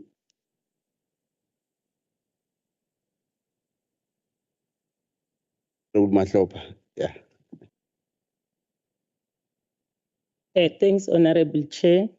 Greetings to you, Chair, and the Chair of Gauteng Finance Portfolio Committee, as well as the entourage that she came up with. Thank you very much for sharing with us the experiences in regards to the PPO, because we have started it, as well as the scrutiny of subordinates. You have finalized it, and also we are going to share experiences, because we are one government, we are one country, so that we deal with the issues. No, I think, Honourable Chair, we appreciate the presentation that Gauteng have done together with Dr. Yankis, the importance of the PPO. And as we are saying that we are looking at the experiences, and as a legislature, we will select what we think will be the best for us as KwaZulu-Natal legislature from what our colleagues have presented, because they're just sharing experience to say this is how they have formulated. I heard also the presenter indicating that if it becomes an ad hoc, I don't know whether it's a standing committee or ad hoc committee, this thing that he's saying that all the chairpersons of the committee will form part to that committee of PPO, they sit as an ex officio members on it. I'm not sure, because here in the legislature, we do have the office of the chair of committees, where all the chairpersons becomes parts. The way one is looking at it is that, yes, it can be, but the best place that can be housed is the one for finance. Because also finance also call all the departments, work with all the portfolio committees for different departments. So it's gonna be assisting, to not to have duplication the way one is looking at it under the stewardship of Honourable Lungwane, because always the issues that are affecting that touches the issue of finances, we always go to the chairperson and also call all the committees together. But I think, as the presenter was indicating, it's very much important to have the PPO, the work of the PPO, because always, even in the pre-budgeting, they will analyze and look at economic outlook, and also advise if there will be the challenges of unfunded mandate before the actual budget takes place. I think it's really an important committee, but looking at our challenges that we are having, these financial constraints or budget constraints, it may constrain us not maybe to take the route going forward because of that. But if we were in a better position, like in the few years, we would have really have the independent coming to advise even finance, because they advise all the other committees that are in Parliament. I know when Dr. Yankees was coming in 2014, joining the PPO, they really assisted us on the standing committee on appropriation, dealing with the issues that there were challenges in the committees and in the budget, because the executive or the government, they usually don't go our route, of unpacking things and understanding. But this committee was really of a great assistance. So thank you very much, colleagues, for sharing with us. And we think that when we sit as a committee alone, we will look at the important areas that really you have presented before us, as you have done so, and also the experiences and the recommendations we are putting forward. Thanks, Chair. So much. I think, Mr. Chilwan, I'll give you a chance to just on because more of a comment as opposed to really a detailed question. But just few issues. How is your budget office structured? So I understand that you said you've gone in a clustered way, but how is it just structured? Whether you've got a manager and then budget analysts, and how is it structured? Just that office. I understand. I think you've clarified the issue of the budget committee. Now I'm talking about the budget office. As it stands right now, we have the provincial treasury who's playing that role to the finance committee, of analyzing the budget, analyzing the issues relating to the departments and all of that. But the reality is that there's nothing that the legislature would, at this point in time have as a budget office. Now, I just want to have an understanding of your current budget office and the implementation of this process. What had been the stumbling blocks, or what had been the challenges that you have faced in this in the process, so that we learn from what you have experienced and probably even advise us that hey, this direction we took, but it has been very difficult, to traverse. Those would be my one, unless there is any other. I think that was the last round on this presentation. Thank you so much. You can. Thank you once more, Chair. Just starting with, I think the last part around the stumbling blocks or the challenges as we traversed in this particular journey. And I think this is one other point that was raised by Dr. Changes, that there is indeed a need for political champions, if you may, because what we have observed in this particular exercise was to get a buy-in, more especially from the executive in this particular process. It's not going to be an easy journey, because at first it was viewed more as an encroachment into the work of Treasury. You'll know that Treasury is the one that basically gets these early submissions in terms of budget proposals, plans, and so forth. The legislature always get it a bit later. So obviously that's one of the issues that we actually had to go through in terms of convincing or even getting them to understand that this is a complementary work. Treasury, they have some sort of an oversight work in terms of the budget over departments as well, but the legislature, it's its own mandate, constitutional mandate, to ensure that there is oversight over departments. So that understanding, and you will require, a number of members, and I'm glad to see even the participation by members here with that understanding that there is, a need for this particular work to be carried out. So I've got no doubt that I think the province will be able to pass through that particular stumbling block. And in terms of our, I think the comment as well, I think from Honourable Member earlier, also, indeed, it's quite correct. Like we said, there's no one size fits all. So obviously you acclimatize whatever solutions to the circumstances of your own environment. And hence I stated that, in other jurisdictions, they've got what they call a committee of the whole house. So it's more of a committee, but with all the members like a plenary, though it does not have the status of a plenary. So they take the resolution, the recommendations to the plenary, whilst in the same members. So hence, on our side, we took it a bit different. And these chairpersons that comes as ex officio is basically to represent their own committees in this committee.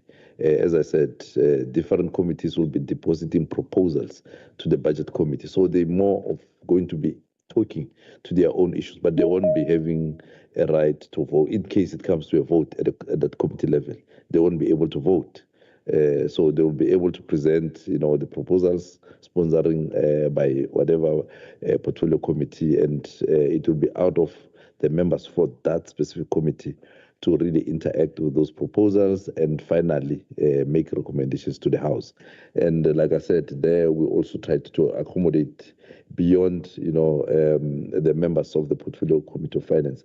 But there is a big role that the Finance Portfolio Committee will be playing.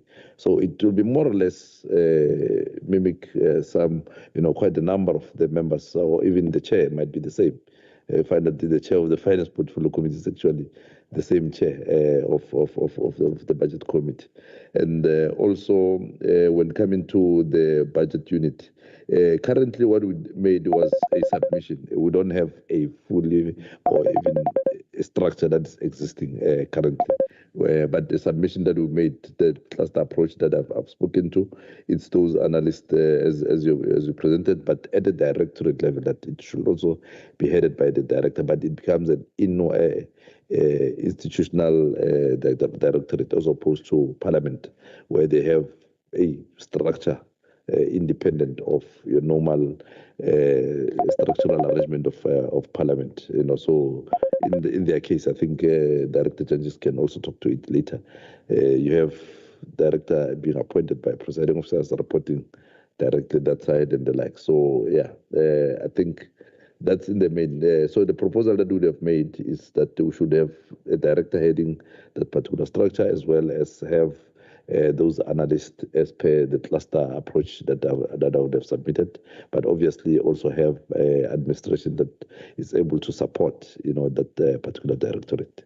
Thank you very much.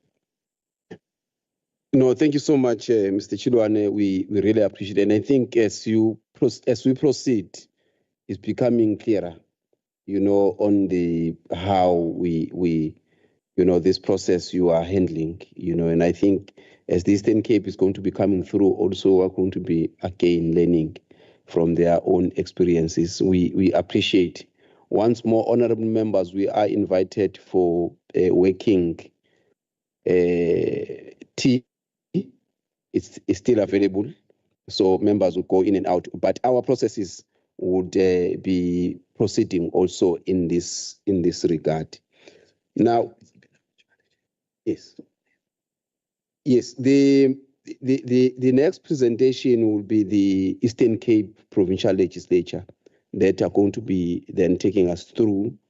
We've got Dr.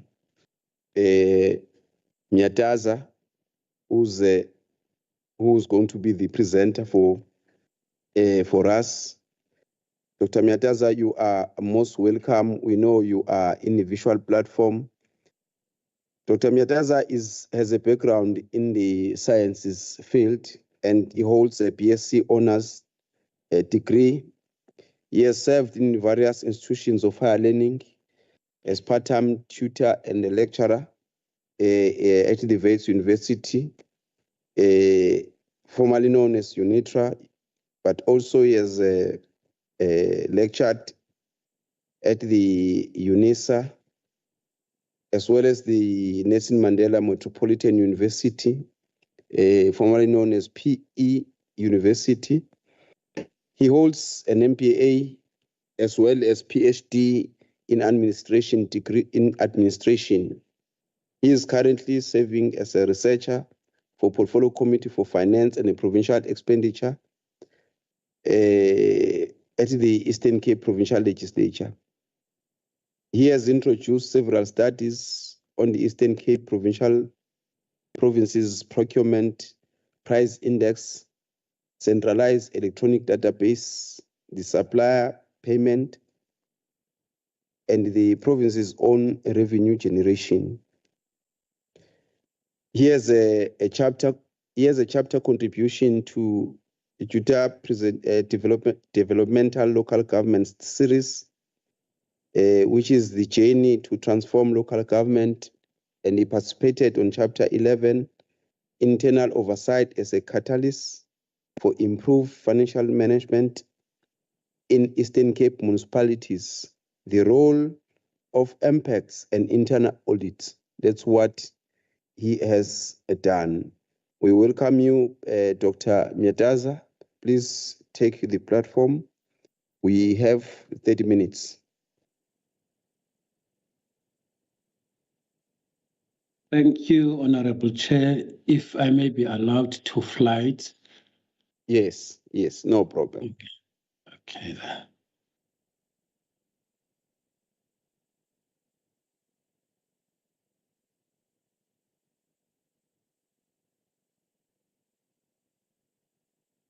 Thank you. I'm not sure whether it's visible, that is on your side, maybe. Is it, Honorable Chair? It's currently not visible. If you can again, it's not visible. Our page currently is a bit blank. Is it?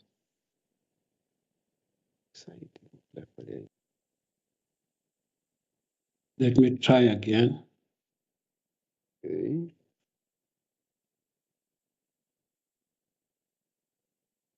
Okay. Yes. We can see it now. Yes. You can proceed. Thank you, Honorable Chair. I will just switch on the camera, that is just for a moment. Good morning to you, the Honorable Speaker, the Honorable Chairpersons, the Honorable members from the KZN legislature and also from the other legislatures and colleagues, that is from Gauteng, Western Cape, as I have heard, and also that is from the KZN legislature itself. Thank you. I think, the temptation sometimes it's, I just forgot, that is on the platform. I am with Ms. Mdledle, who is the legal advisor, who provides that is legal advice and procedural advice that is to the committee. And also we've got Ms. Hello, can you hear me? Hello.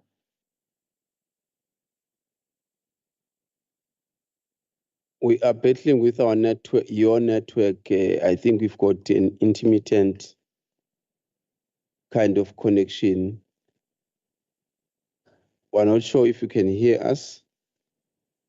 Can hear you. I'm not sure whether you can hear me. We can.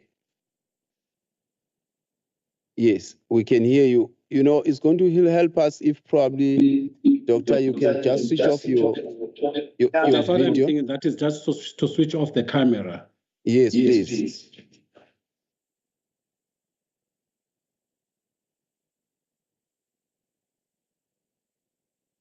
Can you hear me now? Loud and clear. Thank you so much. Thank you. Thank you. Is the presentation still visible? Yes, it's visible. We can see everything. Okay, thanks, Honorable Member. Honorable Chairperson, what I wanted to highlight is that I'm with Ms. Mdledle, who provides that is legal advice and procedural advice to the committee, and also Ms. Ngama, who is responsible, that is for the administration of the budget unit, which I'll speak to. I would like to extend an apology because I know that is at the beginning you did introduce that is Advocate Beja as to be part of the ECPL delegation. And also that is, I would like to say she is busy, that is with a benchmarking exercise that is at the Limpopo, with the Limpopo legislature. And also, I think now that I'm mentioning it is a bit deliberate because it ties with what Dr. Yankees did raise. The chairperson of our committee, who is the chairperson of committees, is also the chairperson of the budget committee, is also busy with that benchmarking exercise. The reason I'm mentioning this is because it ties with that political championing of the work or the implementation of this act. Because in the part of the Eastern Cape Legislature, it is deliberate that the chair of committees, that is the chair of chairs, is the one also who is chairing, that is the budget committee. But maybe I will talk to that later. Now, that is our presentation is just the background, the legislative prescripts, the act itself, the progress that is in the implementation of the act, and some of the challenges that we have. Now here, the challenge with presenting or being the third presenter, that is there is a temptation that you want to focus, let's say you want to change your presentation now to align with the previous presentations or the questions that have been raised. I will avoid that, but there will be some additional provisions that I will make that is in the presentation. So I'm saying there's a background, the legislative prescripts, the act, progress and implementation, and the challenges that we have experienced. That is in crafting of this Eastern Cape Money Bills Amendment Procedure and Related Matters Act. Most importantly, it was that is the challenge that is what we wanted to consider was the powers regarding, hello? Yes, you can proceed, you can hear you. Okay, it was regarding the powers of the provincial legislature with regard to money bills. Those have been spelled out, that is in the previous presentations, and then which you know that they emanate from section 120 of the Constitution, where subsection 1 describes what a money bill is. And then the second one, what it can do or what it cannot do. But most important is subsection 3, which provides that a provincial act must provide for a procedure by which the province's legislature may amend a money bill.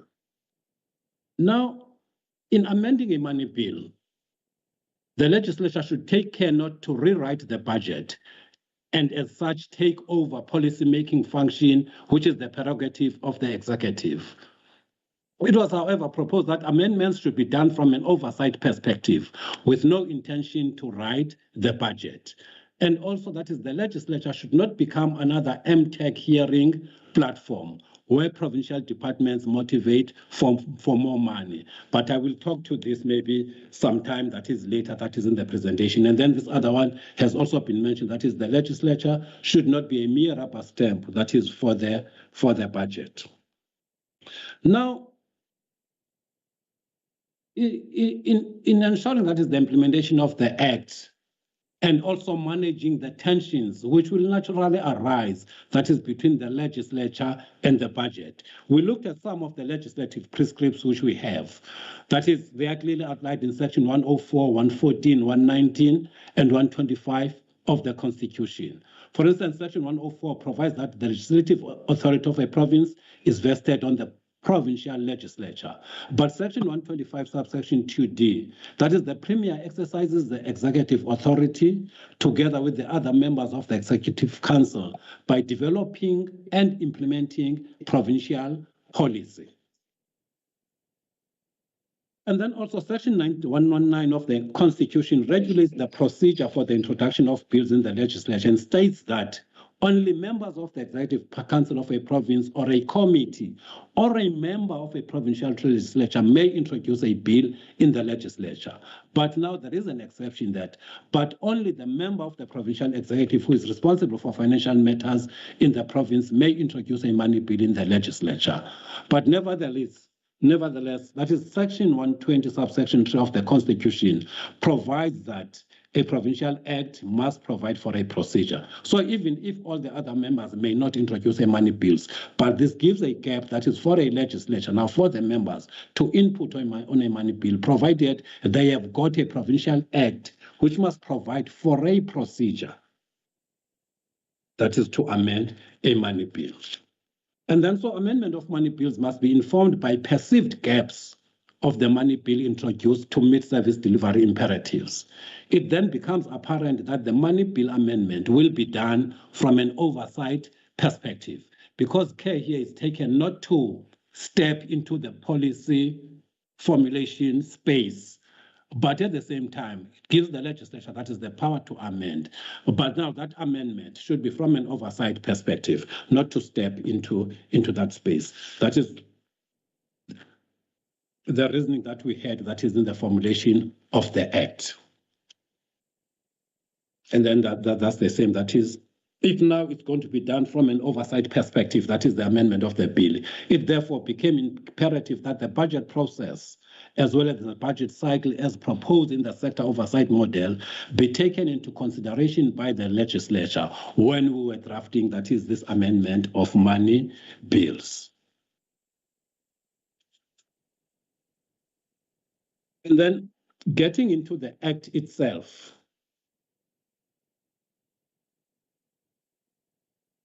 The act, that is our act, has got 17 sections. It is technical as it is designed to provide for a procedure to amend. That is as per that section 120, subsection 3. But in my presentation of the act, I think I'll just focus on the brief that was sent to us that is in preparation for the workshop, because mainly to concentrate it on the budget committee, its composition, its role, and also that is the implementation, though I may touch on some other parts which maybe will be relating to the questions that have been raised. That is, the act itself, if I may say, is more or less similar to that of Gauteng, because I think we walked the road almost at the same time. And then they would call us over, that is in the different stages of the crafting of their own act. So there was cross-pollination of ideas, and that is during the crafting process of the act. So it's not that much different, but there may be some differences. The act itself has got 17 sections, and then sections 1 to 6, they deal about the definitions, the objects of the act, applications, establishment of the budget committee, functions of the budget committee, and the powers of the budget committee. And then we've got sections 7 to 14.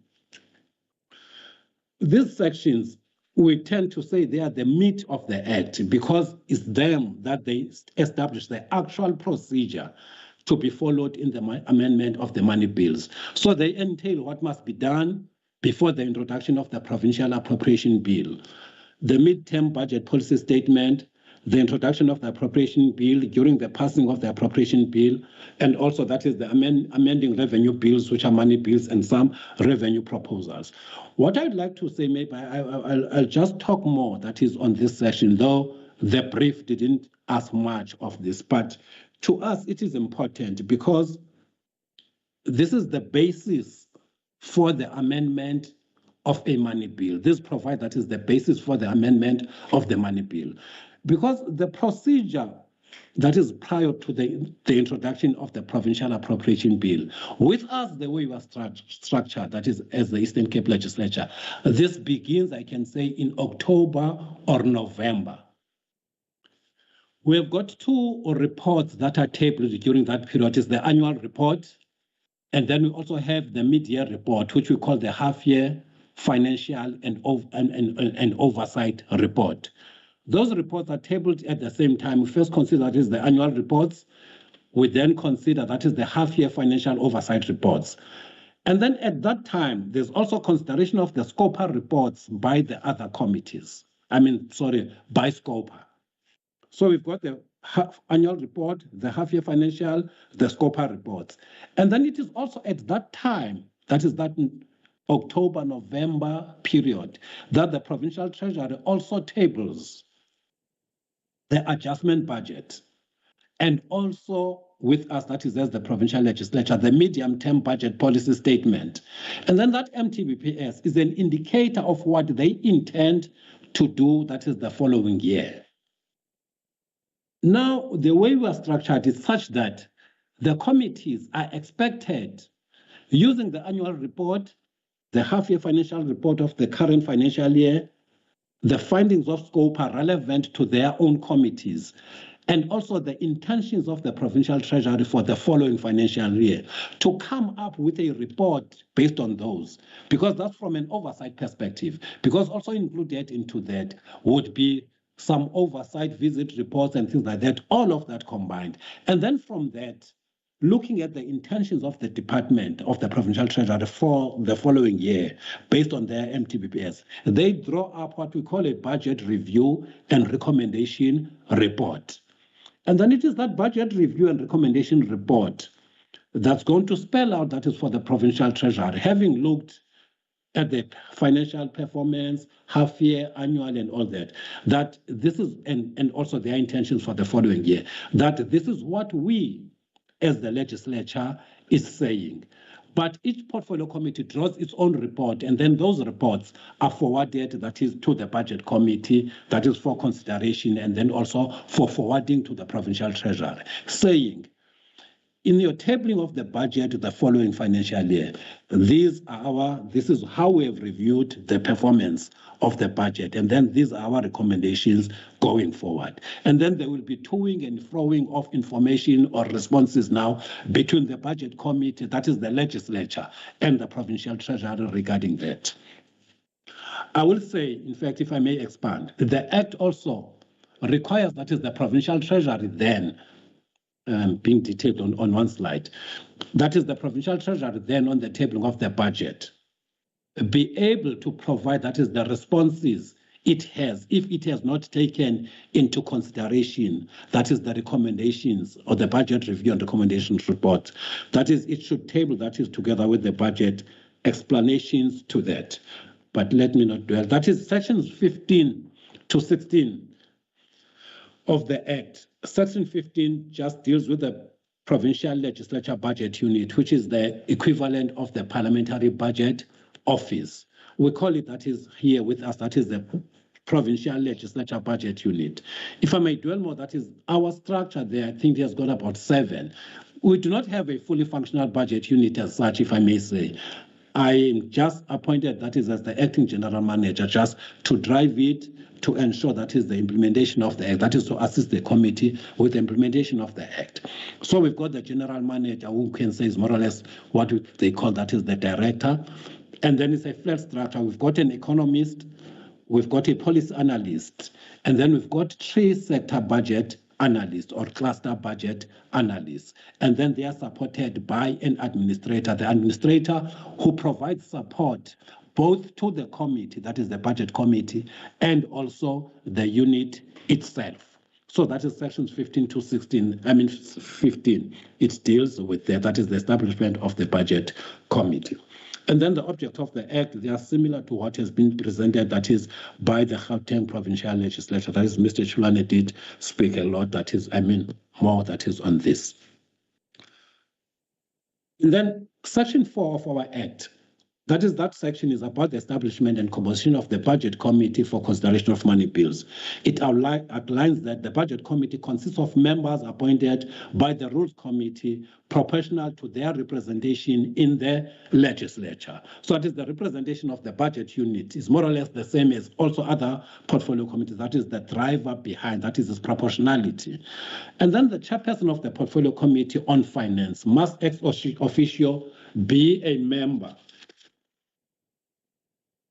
that is of the budget committee. Maybe I'll talk more to this on later. And then chairpersons of legislature portfolio committees who are not members of the budget committee may participate in the budget committee but have no voting rights.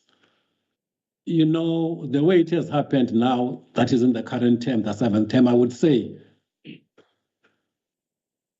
about 60 to 80% of chairpersons of the portfolio committee. It just happened that they became members of the budget committee. I think it's only 3, if not 4 chairpersons who are not members of the budget committee. But they are also, I mean, they are invited, that is, to be part of the budget committee, but have no voting rights. Excuse me. The Rules Committee must appoint the chairperson of the committee, who must be appointed from the permanent members of the budget committee. But it has been deliberate, that is, with our legislature, as I have said before, that it was decided that the person who's chairing, that is the budget committee now, because we're looking at incremental, introduction or implementation of the Act. It's just baby steps. It was decided that it be member of the legislature exco. And then as such, that is the COC, that is the chairperson of the budget committee, that is to ensure that is full functionality. And then the budget committee has the powers and functions conferred to it by the Constitution, this Act, and the standing rules or a resolution of the House. And then the Section 5 of the Act, it just outlines the functions of the budget committee, where it must consider the budget policy statement presented to the House.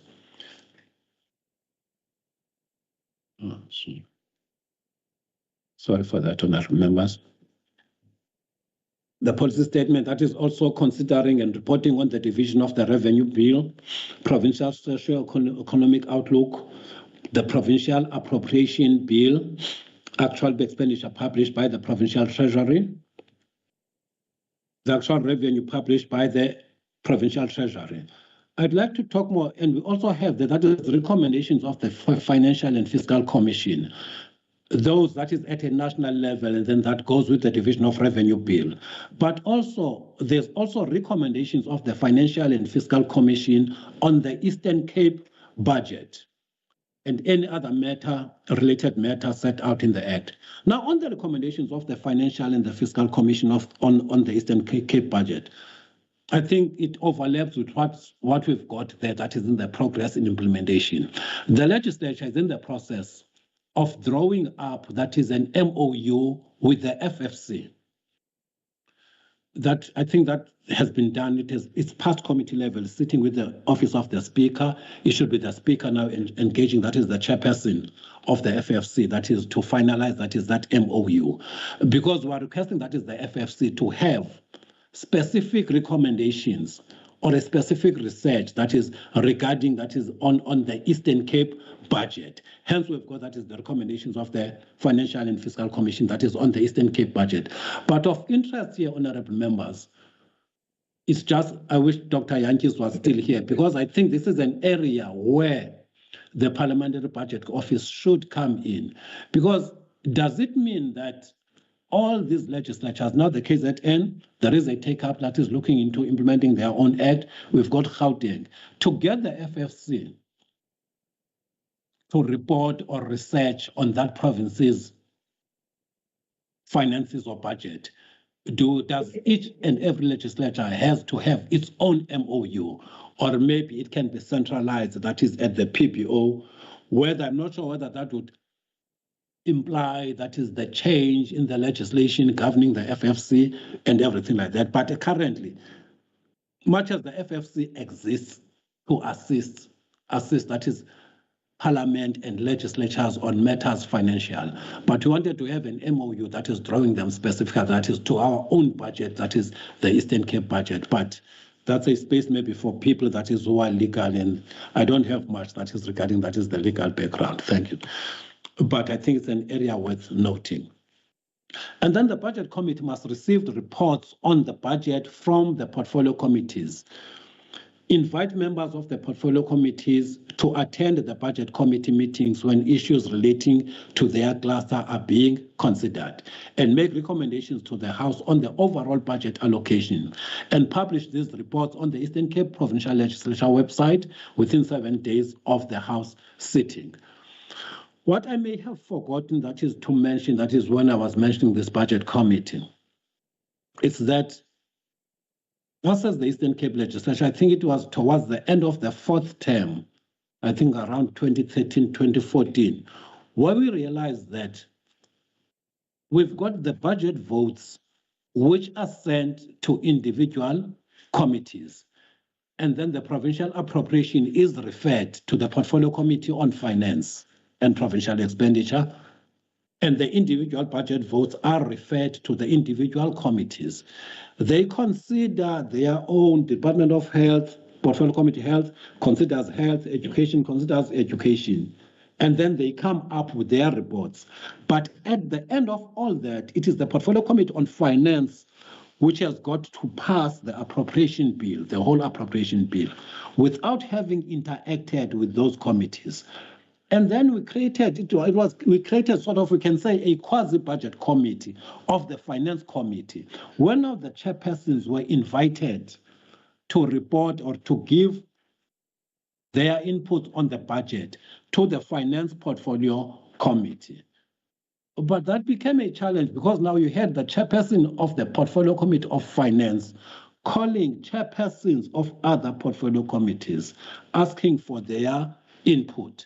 Now, that is what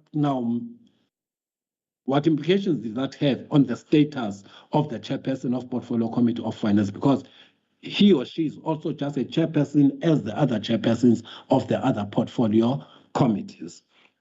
The other thing that's additional now, the reason we opted that is to go the budget committee route, is that much as you've got the chairperson of the Portfolio Committee of Finance, they still seized with their responsibilities. In our case, the provincial treasurer is vote 12.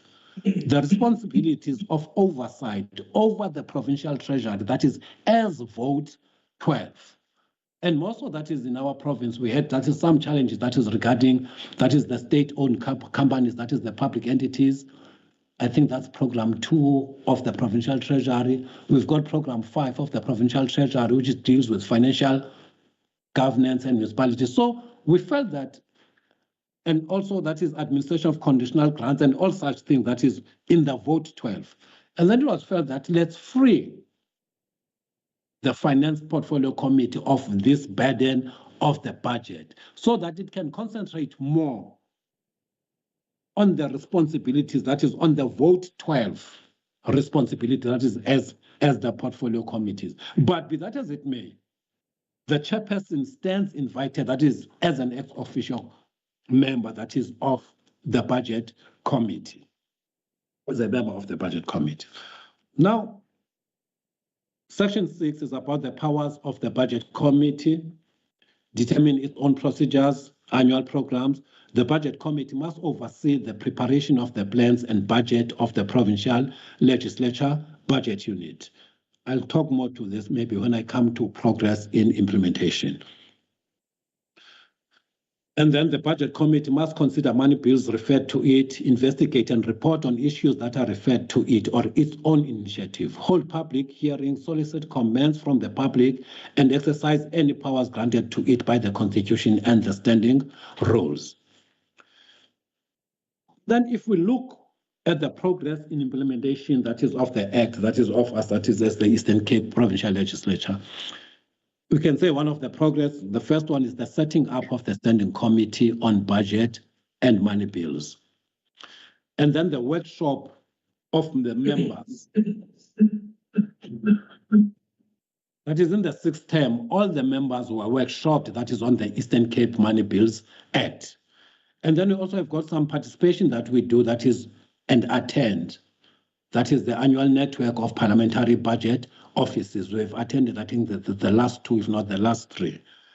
And this year, we are hoping, just by the mere fact that the chairperson of that network is South African, that is Dr. Yankee. So we're hoping that is to present a paper as the ECPL, maybe as it develops, that is in collaboration with the Gauteng Legislature and the Nairobi County Assembly, that is to talk of the PBOs, that is at sub-national level. There is a paper which we intend to present there at the moment. I don't know whether will be allocated the slot or something like that. And then also we did some benchmarking, that is at sub-national level with the Gauteng Provincial Legislature, as I have mentioned, and also that is the Nairobi County Assembly. Now, we have also arranged a date for the training of the provincial executive that is on the Money Bills Act. More so, that is the officials, say that is the CFOs, the head of departments, because the provincial exco, then that is most of them have been retained, and then they have been part of this, that is in the 6th term, because all the members were workshopped, that is on the Money Bills Act. During the 7th term, again, there has been a workshop of the committee chairpersons, that is the portfolio committee chairpersons. And then this was done in collaboration with the FFC, the PBO, EXEC. EXEC is a public entity that supports the Office of the Premier in Planning in the province, and also the Provincial Treasury. They were part of the workshop that we organized, that is to train, that is to workshop, that is the committee chairpersons. But what I can say now, which I think may be a shortfall for this term as of now, but we intend to rectify that, is that I feel that the members, all the members of the legislature should be workshopped, that is on the Money Bills Act. That is at this stage, because we're still introducing this incrementally. And if we look at the process of drawing, that is the budget review and recommendation reports, that resides in the individual portfolio committees. So I think it would be prudent, that is for each and every member of the legislature, to know what it is that they are inputting into when they are crafting, that is those budget review and recommendation report. And then hope that maybe if we go to the 8th term, maybe a critical mass of the MPLs would have been retained. And then there would be no need, that is for each and every term, to workshop, that is members on the Act itself. But I think it's an area that needs to be explored, that is for this current term. And then was also a workshop that is on the legislature oversight staff with regards to the Act, which again, I think it fell short, because now with implementation of the Act, we're going forward. I feel that the entire legislature community should have been workshopped, that is, even not in detail, that is for the entire legislature committee, that is the other staff there. That is to understand in essence what it means, what this Act entails. Well, also what has happened so far is the secondment of staff. I'll give you an additional 5 minutes, Doctor. Okay, fine. Yes. Okay, fine. That's just the workshopping of the legislature. I mean the secondment of staff. At the moment, it's only myself and Miss Mama who are there. So you find that much as one is responsible, that is for the general uptake and the implementation of the Act, but you still have got to do the analyses and everything like that, but it's still short-staffed. But there is action that is to fill the boats regarding this. And then progress in implementation, that is currently the acting general manager is reporting to the executive manager, parliamentary service. Though as per Act, that person should be reporting to the secretary. That is, it ties with that independence that is of the unit. And as of this year, that is, the activities of the legislature budget unit have been incorporated into the legislature APP. But at the moment, not as a standalone, because there is no budget for the unit, but it has been classified, that is under committees, that is for now. And then we have passed, that is the previous year's Act, the 2024-25 appropriation, that is through the budget committee. But there were no amendments made. What I'd like to say is that is what we have found is that it has enhanced, even if no amendments have been made, it has enhanced oversight over the provincial budget. As an example, I would say the budget, well, that is, let's say budget 2.0, 1.0, that is in the case of provinces, that was tabled. When they were tabling that this year for 25-26, we did mention that they should also table an explanatory memorandum regarding the MTech hearings, so that the committee has got an idea of what the departments has requested, what the provincial treasury has or has not provided, and then the reasons thereof. And then this helps, that is the committee, that is with insight of what happens, that is in the provincial treasury allocation of the budget. But again, this goes with, care should be taken that having seen that, having that explanatory memorandum does not make the committees, that is another platform for departments to say request, that is extra budgeting and all that. And then in implications, let me just fly through, is the programming mainly that will be affected, because we found that an additional week or two may be needed, that is in the legislature program. A review of the sector oversight model, continuous capacitation of the portfolio committees, and also to improve the quality of the BRRRs that are handed. But we did not have, that is a proper BRRR in the previous financial year due to the uptake in the implementation of the Act. Hence, more consultations, that is with the staff, and also capacitation is needed. And then enhanced collaboration and linkages with other independent financial institutions and research bodies. And then also definitely that is an organogram review or amendment is responsible, is essential. Additional financial resources for budget committee and the provincial legislature budget unit. Well, the challenges, some of them I've mentioned as I was presenting, but it's the uptake on the BRRR process by the committees. And then this is key, because this is the stepping board, if I may put it that way, that is towards our amendment of the budget should what we require or recommend is not implemented, because it's done from an oversight perspective. And also, well, it's the securing of the time slots, because I did mention the program there. That is a challenge, and also the funding of the legislature budget unit as of now, which we hope it will be catered for, that is during the adjustment budget. I think that's about all. Thank you, Honorable Chairperson. No, thank you so much, Dr. Nyataza. I hope I'm pronouncing it correctly, your surname.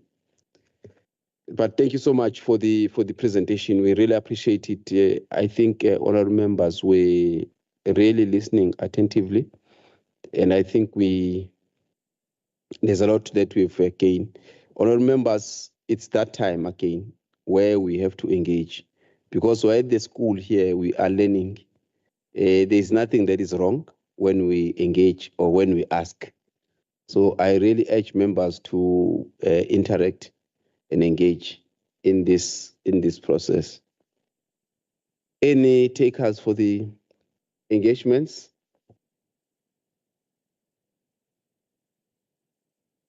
It means, Doctor, you are quite a good lecturer. Members are not willing to engage in this regard at this point in time. Oh, yes, Honorable CQ, Honorable Madloba. No, thanks, Honorable Chair. We appreciate the presentation, but when Doc was starting, he indicated that it's under the chair of committees, but later on, seemingly, it's like it's a separate committee altogether again. Can he clarify? Because he mentioned that the chair of it becomes the chair of committees that deals with this thing, but later on you can see in the presentation that it's a separate committee altogether. Maybe also the information that we are having, also we appreciate it. When we get time, we'll look at it, because also it's like a policy matter that we'll need to discuss going forward, because it's a political matter to establish a committee and also amend the rules of the House. Thanks, Chair. Thank you so much, Honorable Matlopa. Any other member? Okay. Dr. Nyataza, sorry? Maybe, Chair, yes. the other thing, when you look at the PPO, it's clear that the PPO, what you deal with, it's mostly the research, the analysis, and the alignment of the strategic policies. according to the presentation that Dr. Yankees presented before us, to say that they analyze, they become independent, so that when they deal with that particular matter is not influential politically and so on. It's like technical committee, that really deals with that. I don't know whether when we establish with the members of the House, does it still become technical committee independent in a way that when you deal with the economic outlook and the challenges facing the budget itself, you don't put more politics on it, but you put technical advice with the research and analysis that has been done. I'm just checking whether after forming, because we are checking from their experience, this committee, does it have that notion of technical independent, when you give an advice on it, when you put the politicians together to give the advice again? Thank you. Yeah, I think Dr. Myadaza, you just assist us in those two brief issues. They're quite simple. Over to you. Thank you, Honorable Chair.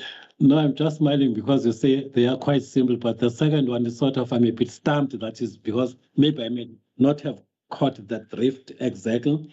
But what I can say, that is the act itself, it's a procedure. It's a procedural act, and the Constitution says a provincial legislature must have a procedure by which to amend the act.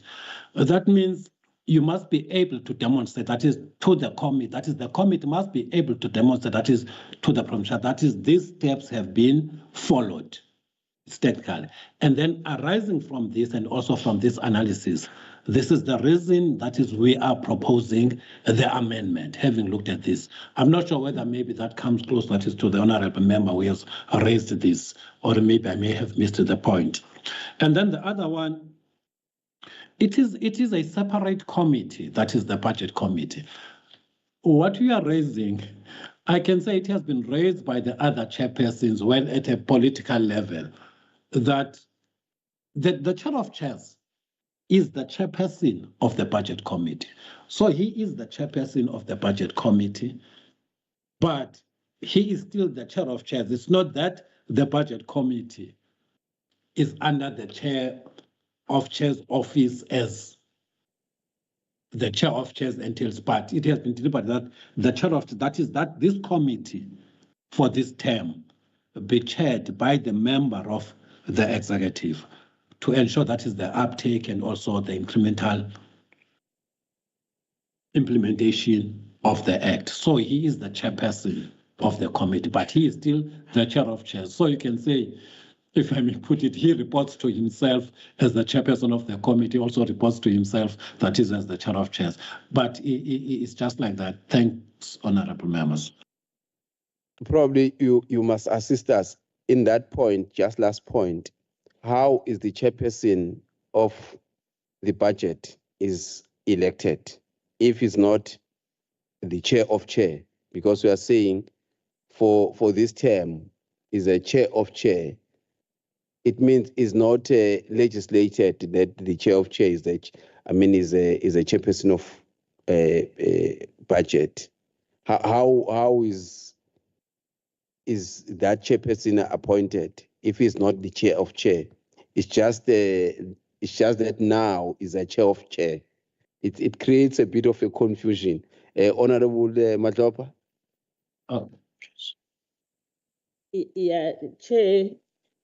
That's why I was asking, because in the presentation that Doc presented, I want to just to look at it, Chair.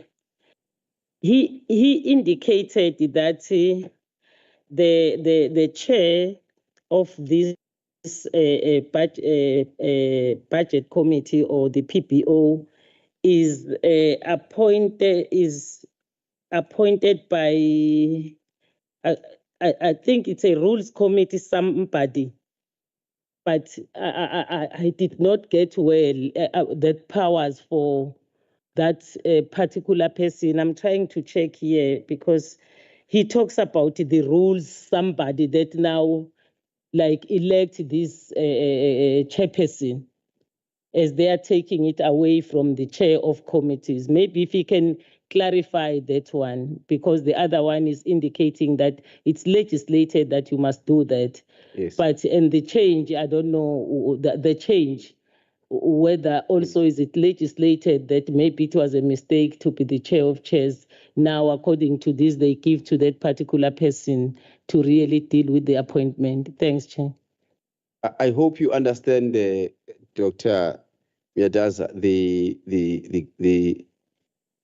confusion. If you can help us.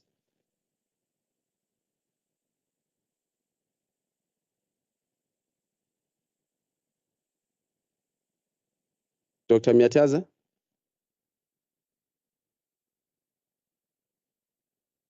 I'm not sure if you can. Oh, thank you. No, I didn't realize that I'm muted, Honorable Chair. Yes. Okay. The Act spells that is the Budget Committee. It consists of members appointed by the Rules Committee, proportional to their representation in the legislature. And then this is the same with all the other provincial committees that is within with other portfolio committees that is in the legislature. That is, it is the Rules Committee that appoints members that is to that. And then it is the Rules Committee then that decided that the chairperson now of this Budget Committee is the chair of chairs. I'm not sure whether I'm missing a point. I'm not sure whether Ms. Mdledle is still connected. Maybe she can assist that is regarding this. If maybe I'm also missing the point that is as of now. Through you, Chairperson, that is through you, Chair. Yes, no problem. Ms. Mdledle, are you on the platform?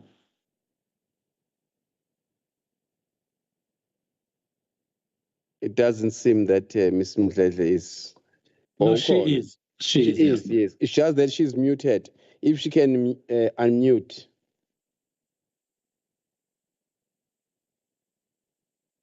Yeah, you are unmuted now, but we can't hear you. Ms. Mdledle?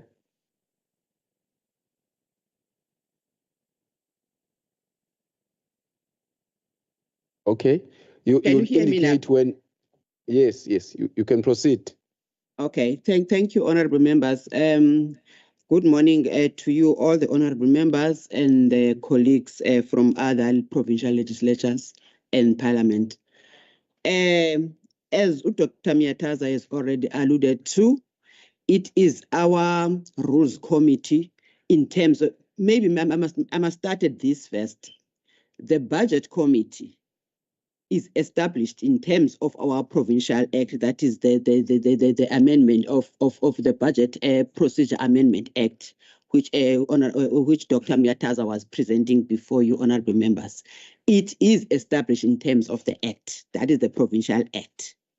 In addition to that, the Rules Committee of the legislature appoints members of the portfolio committee, including the standing committee, which is the budget committee we are talking about.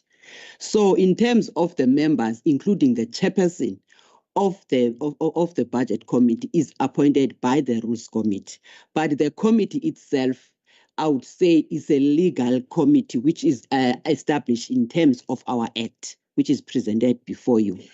So the chair of chairs, or he has two committees to him. He is chairing the chair of chairs, that is the chairperson of, or he's the chairperson of the chairpersons of committees. That is all the chairpersons of committees in the legislature. They've got another committee where the chair, which we are talking about, which also chairs the budget committee, is also chairing that committee. The budget committee itself is not part of that committee, but is another committee with the chair of chairs as having powers, I would say powers above all the chairperson of committees. He was appointed to chair the budget committee. I hope I explained a little bit better this part, yeah. Yeah, no, thank you so much. I think it's quite clear. Unless there is any other follow-up, it's clear what you have explained. Thank you so much, I think you're explaining what Dr. Myataza was explaining, but we could not understand. Honorable Matlopa? Yes, no, thank you very much. I understand now because they are doing it in accordance with their provincial legislation, as it has been explained now. Because I was really not understanding. They are taking to the Rules Committee because Rules Committee is given the powers to appoint committees. Yeah, that was a confusion, Chair. But I understand now because it's emanated from their provincial legislation. Thank you so much. Dr. Myataza, thank you so much for, of course, together with Ms. Mdledle and Ms. Ngaba, for your presentation and your presence. We are still continuing. We would really appreciate if you can proceed, if you can continue being with us in this for our next presentation, which is our last presentation that we are going to be taking. It's going to be Miss Vanessa Benjamin, who's going to be taking us through the last presentation, which deals with the comparative model on the PPO like structures. So the lessons for our province. So Miss Benjamin is an attorney and a conveyancer by profession. She holds B Social Science as well as the Bachelor of Laws and the Masters of Laws, of course specializing in property law. And she's got also various certificates in legislative drafting, project management, governance, government contract, and procurement law, environmental law, as well as commercial drafting. She's a member of the Commonwealth Association for Legislative Counsel. Apart from the private practice that she participated, she had a brief stint as a contract editor for LexisNexis and served as a legal advisor for the Office of the Land Claims Commission and was a senior state law advisor for Limpopo Province for over 13 years, where she drafted a number of provincial laws as well as and rendering provincial legal advisory services. She is currently the senior legal advisor in our provincial legislature and serves our finance, COCTA, environmental and conversation portfolio committees, as well as multi-party women's caucus. She is currently the legal advisor responsible for money bills amendment process that we are busy with. I thought that it's very important that we introduce our own in this manner. Over to you, Vena. Of course, you'll be presenting together with Tumelo. See, Tumelo is our own, also holds the Bachelor of Commerce, majoring in accounting and financial management, as well as he's got honors degrees in accounting. He completed his trainee accountant article in the National Treasury in Pretoria and has since been employed by ourselves as a budget, economic, and content advisor. He held this position for almost 13 years and has served in various portfolio committees, including COCTA, economic development and tourism, sports, arts and culture, as well as the premier and community safety and liaison. He's currently serving in two Stings portfolio committees, which is COCTA and premier, which has got community safety and liaison. He's also pursuing his master's degree in management with UKZN, where he's completed he is completing his dissertation on the topic, Exploring Leadership Challenges in Managing Hybrid Teams, a case study for KwaZulu-Natal legislature. He is also involved in implementing aspects of the money amendment bill that we are busy with. In this role, he's contributing to the benchmarking exercise with other parliamentary budget offices and exploring how budget, economic, and content advisory unit can be restructured to better meet the needs of the KwaZulu-Natal money bills amendment process. These are our own professionals that we have. We will therefore give you 30 minutes to do the presentation. Over to you, Vena and Tumelo.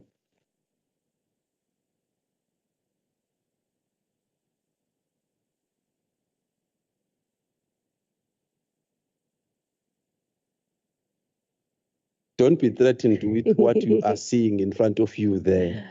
Just press and do the presentation. I know you might be threatened with what you see on the screen. Thank you, Honorable Chairperson. Thank you for that introduction.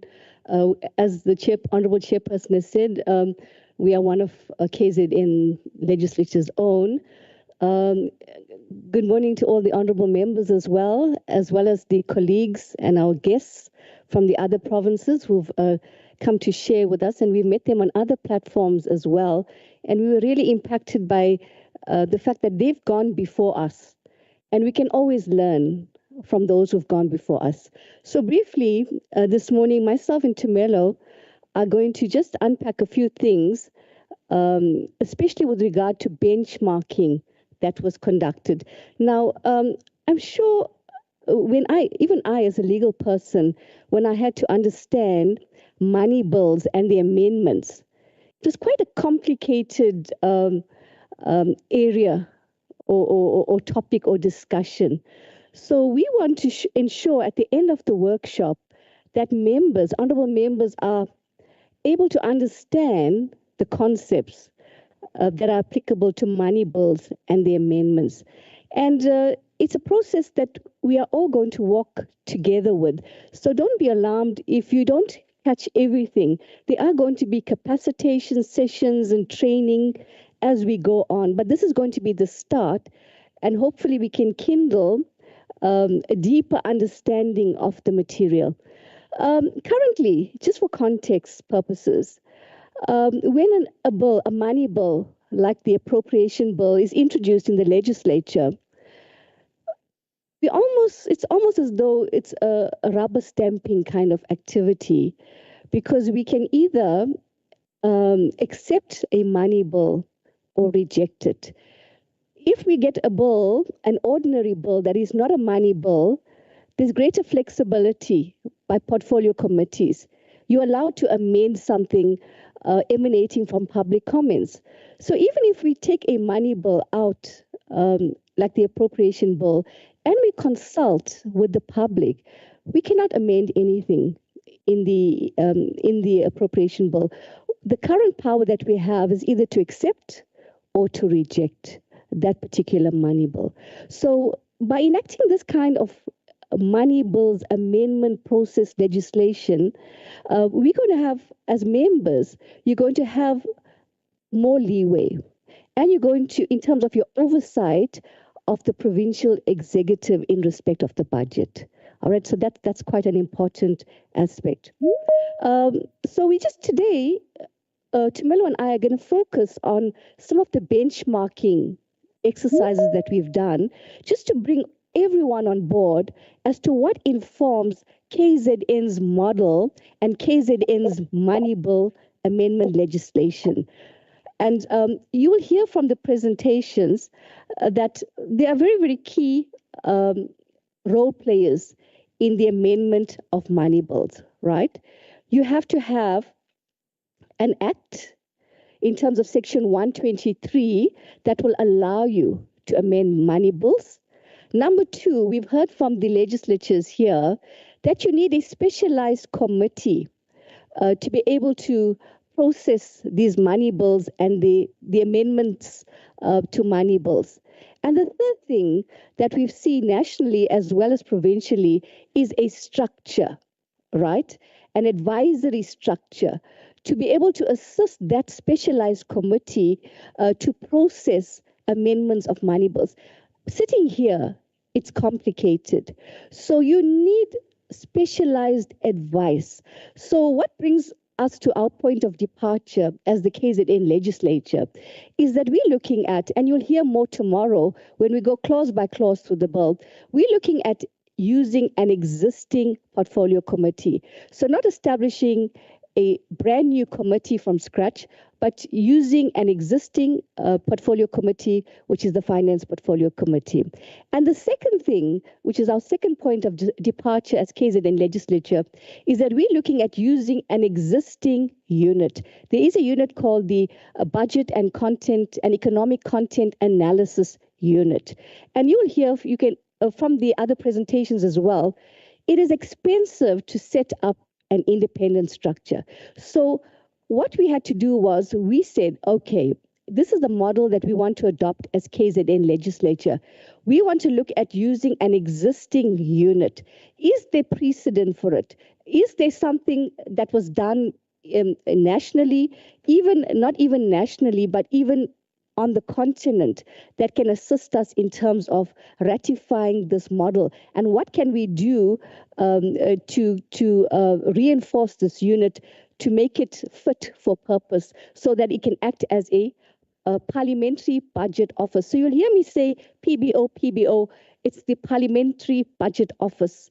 So when we say we're going to use our unit as a PBO-like structure, so we want them to be able to have some of the functions that a PBO has. And this is, for example, investigations, research, advisory component to the committee to process money bills. So we went, in terms of our benchmarking that we conducted, for the purposes of developing our own legislation, we met with the Parliamentary Budget Office and Dr. Yankees and team. We also engaged with the Eastern Cape Provincial Legislature, the Gauteng Provincial Legislature, the Financial and Fiscal Commission, the FFC, and then we went to the African Network of Parliamentary Budget Officers, which is the ANPBO. And it was identified as a network to do follow-up benchmarking with particular emphasis on the roles and operations of the various PBOs or PBO-like structures in Africa. All right, so our focus when we went to the ANPBO conference was to benchmark the existing KZN Budget and Content Analysis Unit against other comparable PBO-like structures. And I think here, the rationale to use an existing structure is also cost savings.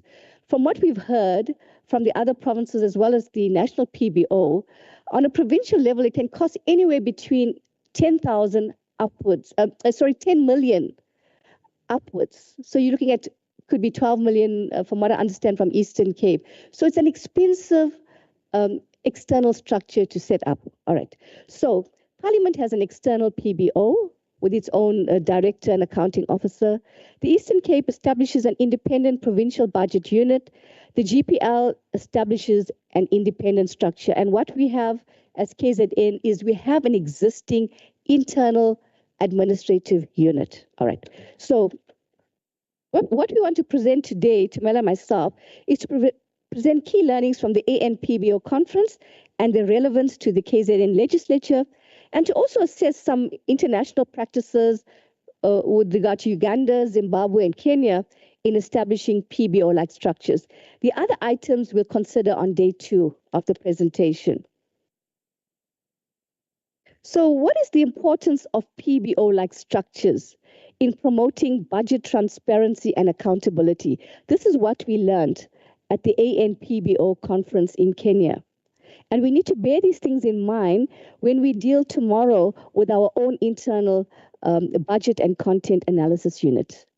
PBOs play a crucial role in promoting budget transparency and accountability by providing independent, non-partisan analysis of fiscal policies, budget proposals, and economic trends. So these PBO-like structures provide the technical know-how to the committee. So even if you don't have the technical know-how as a committee, you have reliance on a PBO-like structure or the unit that's in our office. PBOs empower legislatures to make informed decisions and hold the executive accountable for public spending. That's quite crucial. And then something else we picked up at the ANPBO is that PBOs address budget information asymmetry that exists between the legislature and the provincial executive. By this, I mean, if you look at all the expertise when it comes to budget, etc., it seems to be vesting in the provincial executive. They've got very strong teams. And the portfolio committees are expected to exercise oversight over the budget, but they don't seem to have the same kind of information that the executive, provincial executive has. So a PBO sort of levels the playing field because you have resources that a portfolio committee can tap into for the sake of the budget. So it won't just be the provincial executive that has the expertise, but it's also going to be the committees themselves will be able to tap into the provincial, if I can call it provincial PBO-like structure. And PBOs help demystify complex budgetary information, making it accessible to both lawmakers and the public. So you are the lawmakers. You need your PBO-like structure to demystify, to be able to break down this complex budgetary information into something that you can understand as a lawmaker, as well as members of the public. And we also found out in the conference is that PBOs publish credible reports and costings and findings. They publish it, so they become, by publication, it enhances public trust in the budget process because there's transparency. And that's something that we need to look at. Dr. Yankee says that the PBO publishes their documents. So if the unit itself publishes their reports, it lends credibility, transparency, and also an independence to the unit. And ultimately, PBOs strengthen democratic oversight and contribute to sound financial governance. All right, so I'm going to hand over now to Tumelo, who will give us a quick overview of the Ugandan PBO.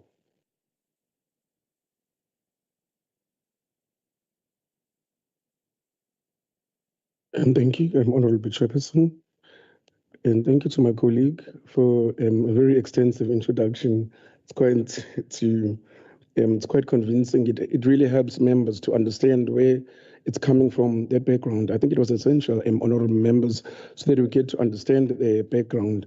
And then on my side, honorable chairperson, honorable members and colleagues, I will look on Uganda, which is going to be slide number 5. And then when we went to Kenya to understand what other PBOs are doing, it was our first time, chairperson, going there. So it was quite new for us. What we discovered is that Uganda, actually, it's one of the oldest PBOs that they have, or the Uganda Parliament. They've got a PBO, which was established under the Budget Act 2001. And it, as I said, it makes it the first PBO and the oldest in Africa. And we've noticed, or we've picked up that it was one that is legally protected from political influence due to its independence and the fact that it is already entrenched on the law or in the law.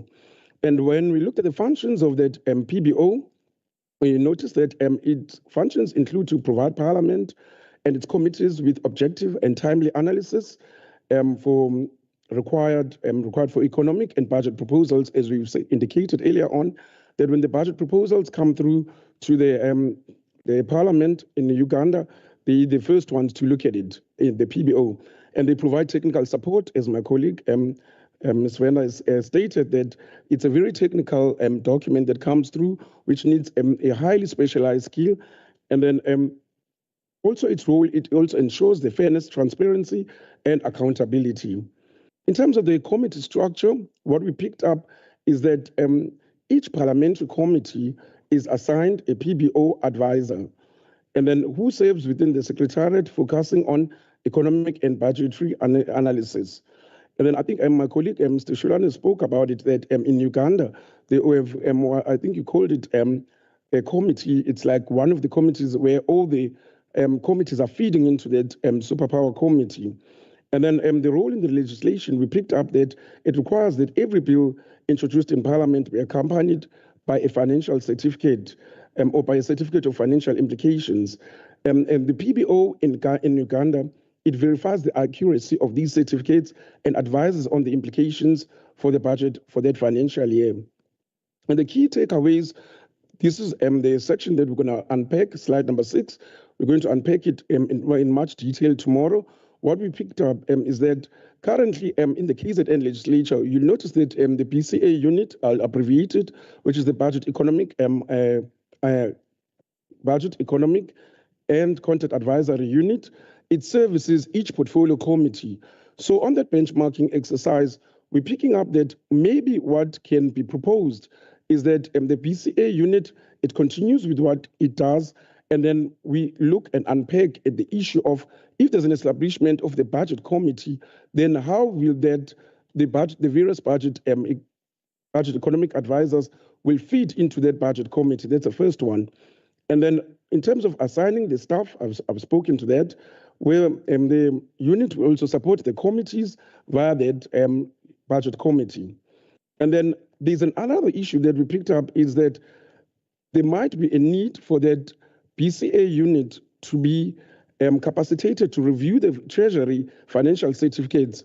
I don't want to unpack it too much, but what it does is that now it's going to go into the job descriptions of the BCA unit, and we need to look for that. And currently, it's not there. The budget unit currently that's existing in the KZN legislature does not have a task to review Treasury financial certificates, which means that it might have to be an added function, which means the job descriptions might be open and HR might say there are implications on that process. And to advise on budget implications of proposed bills currently for the budget unit that's existing in the legislature, we do not have money bills covered there, but we have bills in general which were for the respective portfolio committees covered. Maybe also the money bills will also need to be unpacked on the job descriptions. It's going to be new, but as I said, it's still going to be explored in detail tomorrow when we look at the details of the unit. And then moving on to slide number 7, Zimbabwe. Zimbabwe was established according to the provisions of Section 154, and it operates as a department within the parliament, and it's been operating since 2016. What we've picked up is that it's internal, but it's independent, which means as much as it's part of the parliamentary administration, it functions independently by drawing on the parliament's institutional autonomy. So it's one of the institutions in the parliament. And then it also focuses mainly on public engagement through the budget process, where they have pre-budget seminars with the public and they network with departmental finance directors. Currently, the BCA unit that we have at the legislature does get involved in stakeholder engagement sessions. However, we'll need to unpack, does it look similar to those pre-budget seminars that they have in Zimbabwe? And then another key takeaway that we might need to look at KZN's approach, or KZN legislature's approach, where they say the BCA unit, since it's sitting in committees, does it mean they might have to be taken away from the committees into the budget committee, and then they serve as committees from the budget committee so that they have independence? Or do you leave them with the budget committees, the respective portfolio committees, but now the independence is going to be an issue? Because when it comes to the time for the budget proposals and for the budget committee to sit, if the budget analyst was sitting in the portfolio committee, and then you take them and you take the advice and you say it's going to have to go to the budget committee, there might be contradictions there, but we'll unpack it also tomorrow. And then we also need to foster formal links between the unit and Treasury, because Treasury, as my colleague has also alluded, Treasury has got more or less more information. Now we might need to get information directly from Treasury as opposed to having the information coming via the Finance Portfolio Committee, and it gets cascaded down over the coordinators. Maybe the unit, if they have to go for the bill, they might have to liaise directly with National Treasury and be given the powers. I'll stop there and take it back to my colleague. Thank you, colleagues. Thank you, Tumelo. Just continuing, I think what we want to do is just focus a few moments on the Kenyan PBO model, as well as the county budget officers. So we find that in Kenya, at a national level, they have the a national PBO, which is similar to our RSA PBO, and it's entrenched in law in terms of the Public Finance Management Act, right? So what we are more interested in is the county level budget officers, because we're looking at, are we having an internal unit now? So let's look at the county level budget officers. So you find that the Kenyan government has also has county governments, right? So it's a system of devolved government with county governments as well as the National Assembly, right? So there's no framework for PBO-like structures at a county level, but they are there, right? So they exist administratively in some of the county assemblies, but they are not legislated, right? So they perform similar work to a parliamentary budget office. And you find that these county budget officers provide an analysis and advisory role in respect of budgetary matters to the county assembly committees, right? So there have been calls for these county level budget officers to be entrenched in law, right? In the Kenyan, they've also got the Public Finance Management Act, which they call the PFM. So there's a proposal for the inclusion of a new clause establishing a county assembly fiscal bureau, right? So it's an office in the county assembly public service. So it's an internal kind of arrangement, but there's moves to legislate them. They've got, in terms of the proposed functions of these county assembly bureaus, they also provide non-partisan information analysis, etc., that we find we've been hearing about with PBOs, right? So let's see what they do. I think something that's quite important is that we can learn from the county budget officers is that they are involved in costing of major legislative proposals. So it assists legislators, to know the implications of a legislative proposal. So if you get a bill coming into the legislature, it would be quite important even to get the budget and content analysis unit in our office to get involved in the costing of major legislative proposals. It will assist lawmakers to see, does this make sense from a budgetary perspective? And I think there is something in the KRAs of the BCA unit as well. I think there's a KPA 4, which is monitor legislative proposals with financial implications. So probably we'd have to move to a position where you would start to activate that KRA much more. And another key takeaway from the Kenyan County Budget Office that we can draw your attention to is that there's a need for a legal framework at provincial level. So we see that in the Kenyan budget offices, there's a move towards trying to get legislative backing to provide independence and clarity. So in our KZN legislation tomorrow, our bill that we will take you clause by clause on, we want to retain the functioning of the budget and content analysis unit, which is an existing unit, without creating a new unit. So it exists administratively within the legislature, but we want to enhance the independence through law. So in the bill itself, we've put in independence and impartiality provisions in respect of that unit. So it sort of elevates the unit now, to being an independent unit, and to being impartial.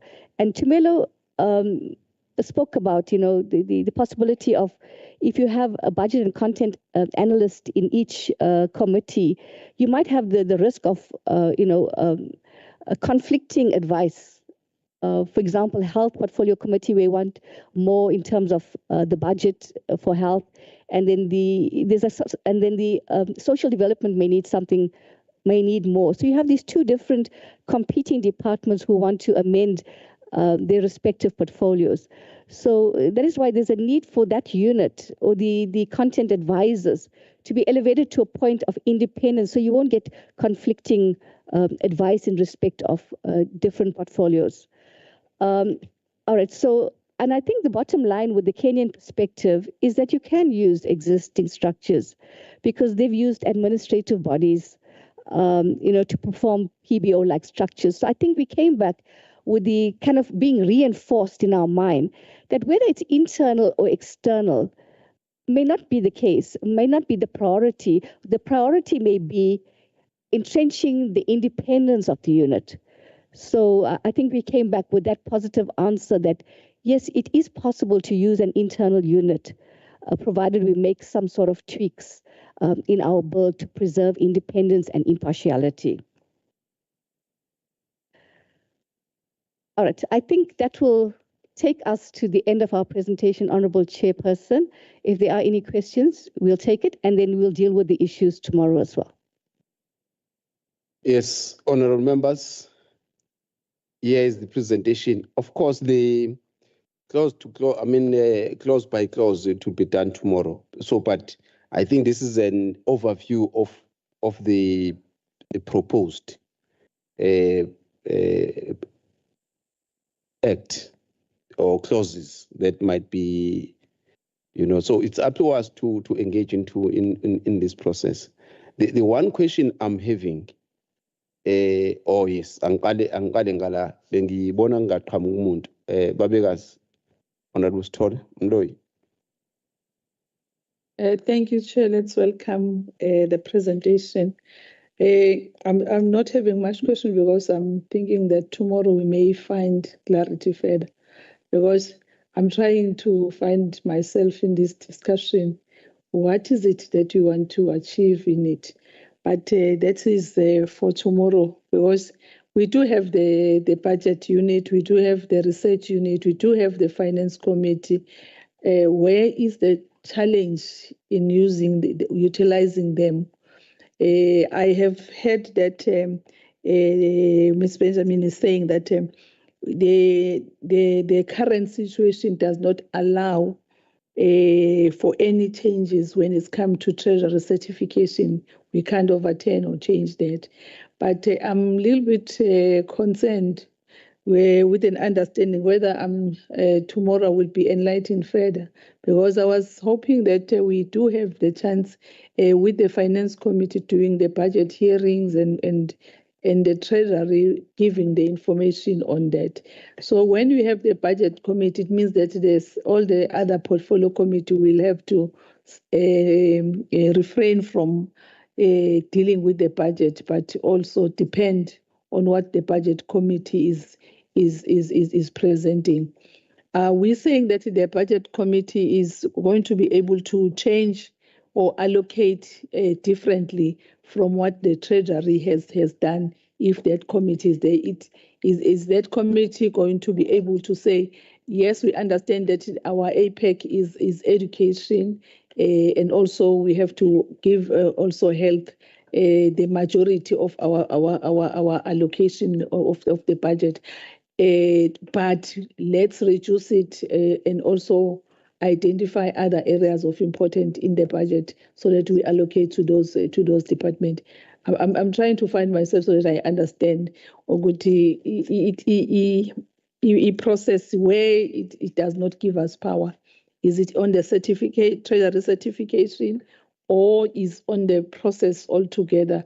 And on the issue of impartiality and also the issue of independent of what? Because there are legislations that guides the workings of this legislature. If we're saying that you want it to be impartial and also to be independent, from what? So that we are clear in the understanding. Mhlambe ngiyasala ngoba nalo ulimi lolu lwasemzini angimuhle kahle kulona. Mntakabhuti sengothemba wena ngoba sayifaka imali lapha ku kakhulu sabheja kakhulu lapha ukuthi ufunde. Mntakabhuti ngiyabonga. Ayizokhuluma imali yakho babekazi khuleka. The other issue I'm having, oh yes, Honorable Deputy Chair of Chairs. Thanks, Honorable Chairperson. Honorable members, I'm just wish to check the proposed route that we want to take in terms of utilizing the existing structure. Is there any other legislature within the country that has opted for such, or we will be the only one being compared with the other African countries that have been suggested? I'm just so that we're able to do a comparison there. In addition to what Honorable Nene is raising, the current structure, does it have capacity? I doubt. You see, we requested as finance last year, we requested that we be allocated a budget analyst. Till today, we've never received any response. There is no internal capacity. We need to be honest. So it's either we want to do malicious compliance and saying we are compliant, or we want to do this process correctly. The first thing you start saying, we are doing the process, we do not have money. I've got a problem with that. We rather just leave the process and leave it. I've got a challenge because we want to do justice with regards to the our oversight function. The legislature ought to provide enough resources for us to be able to do our oversight responsibility as the legislature. So I've got a problem with that in the initial stages we say there's no money. Then let's not engage in the process if we are going to say we do not have money. But with regards to the internal capacity, there is none. Because as is right now, we do not have a support, and we are just operating. Even the legislature itself, it does not have the capacity. I doubt even on those committees that they've got those budget analysts. If that work is being done appropriately, I doubt. I'm sorry to be a bit blunt. I apologize if there are people that I'm touching. But this process, we can't do it as a malicious compliance. We just can't do it. So and in particular, you've said I must lead this process at a political level, and I can't have an outcome that when I don't want history to judge me. I want history to remember us, that we did, Honorable Chair of Chairs. The history must remember us that we did justice when we're given responsibility. So it can't. So I've got a bit of challenges in that presentation, and I hope you'll then respond in this way. Of course, together with honorable members, the Deputy Chair of Chairs, as well as Honorable Babegas.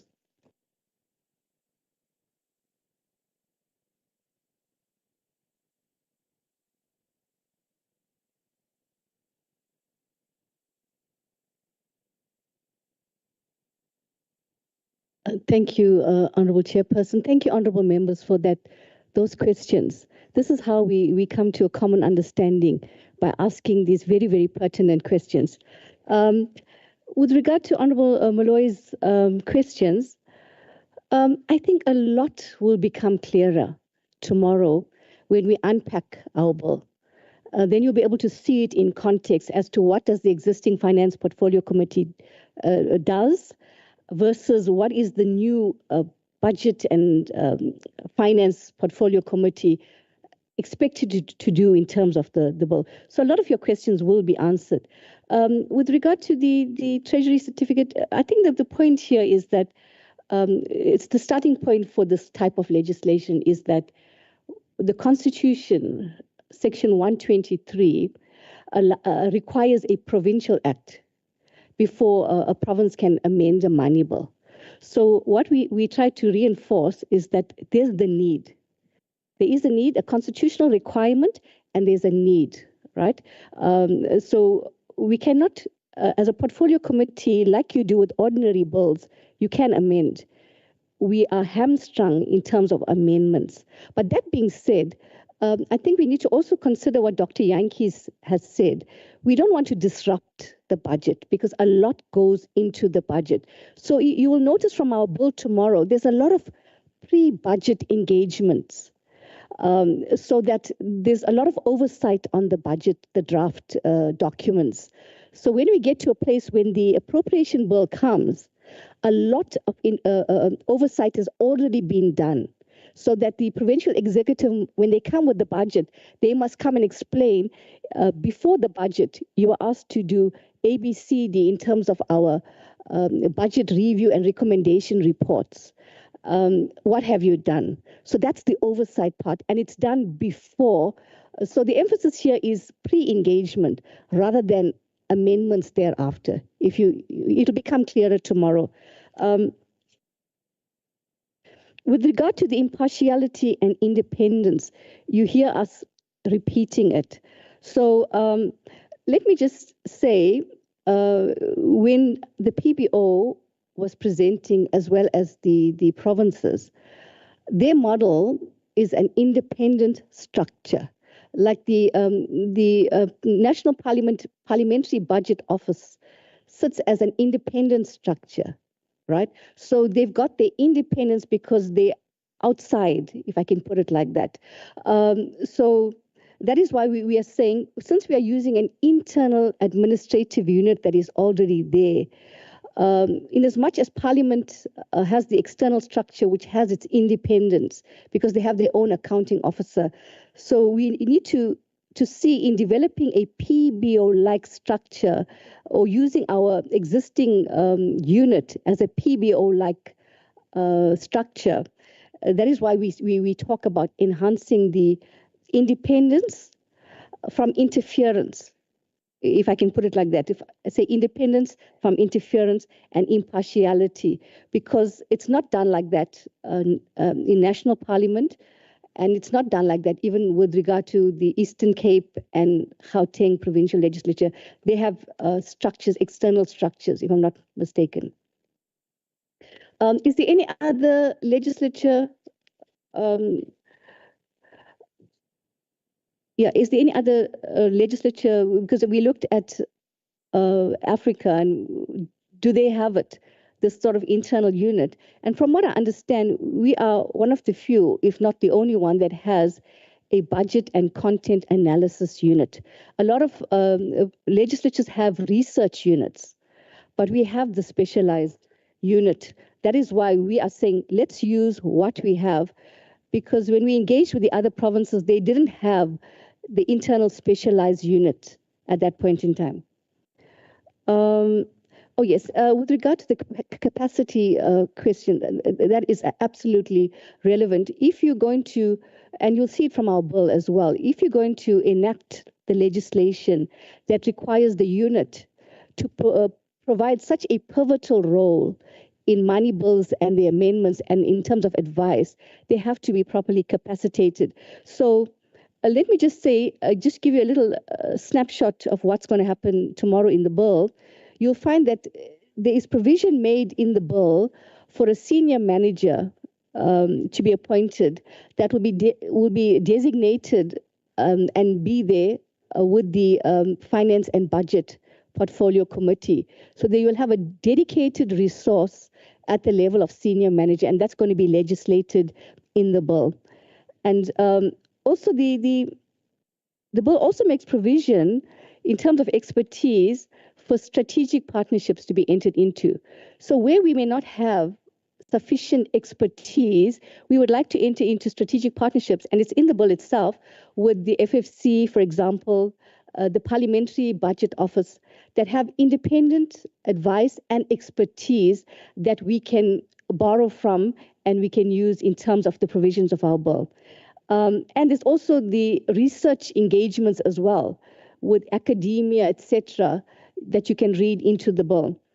And also remember, legislation goes through processes. So we may pass the legislation, but we may not implement it. We're going to adopt, for example, it becomes an act. And there's going to be a capacitation phase where members are going to be capacitated on the new forms of reports. Unit members are going to be capacitated on the kind of reports that need to be drafted. And then when people are all at a place where there's understanding, then we would move on to the commencement of the act and then implementation of the act. But we can't obviously implement the act if capacity is not sorted, if people have not been trained, etc., in terms of the act. And as you can see, even with the provinces that have gone ahead, you can see that it is a phased kind of approach, and that's how we will have to adopt it as well. Thank you, Honorable Chairman. I hope I've answered everyone. Yes, no, I think you've been able to deal, you've avoided to deal with political issues, which is good.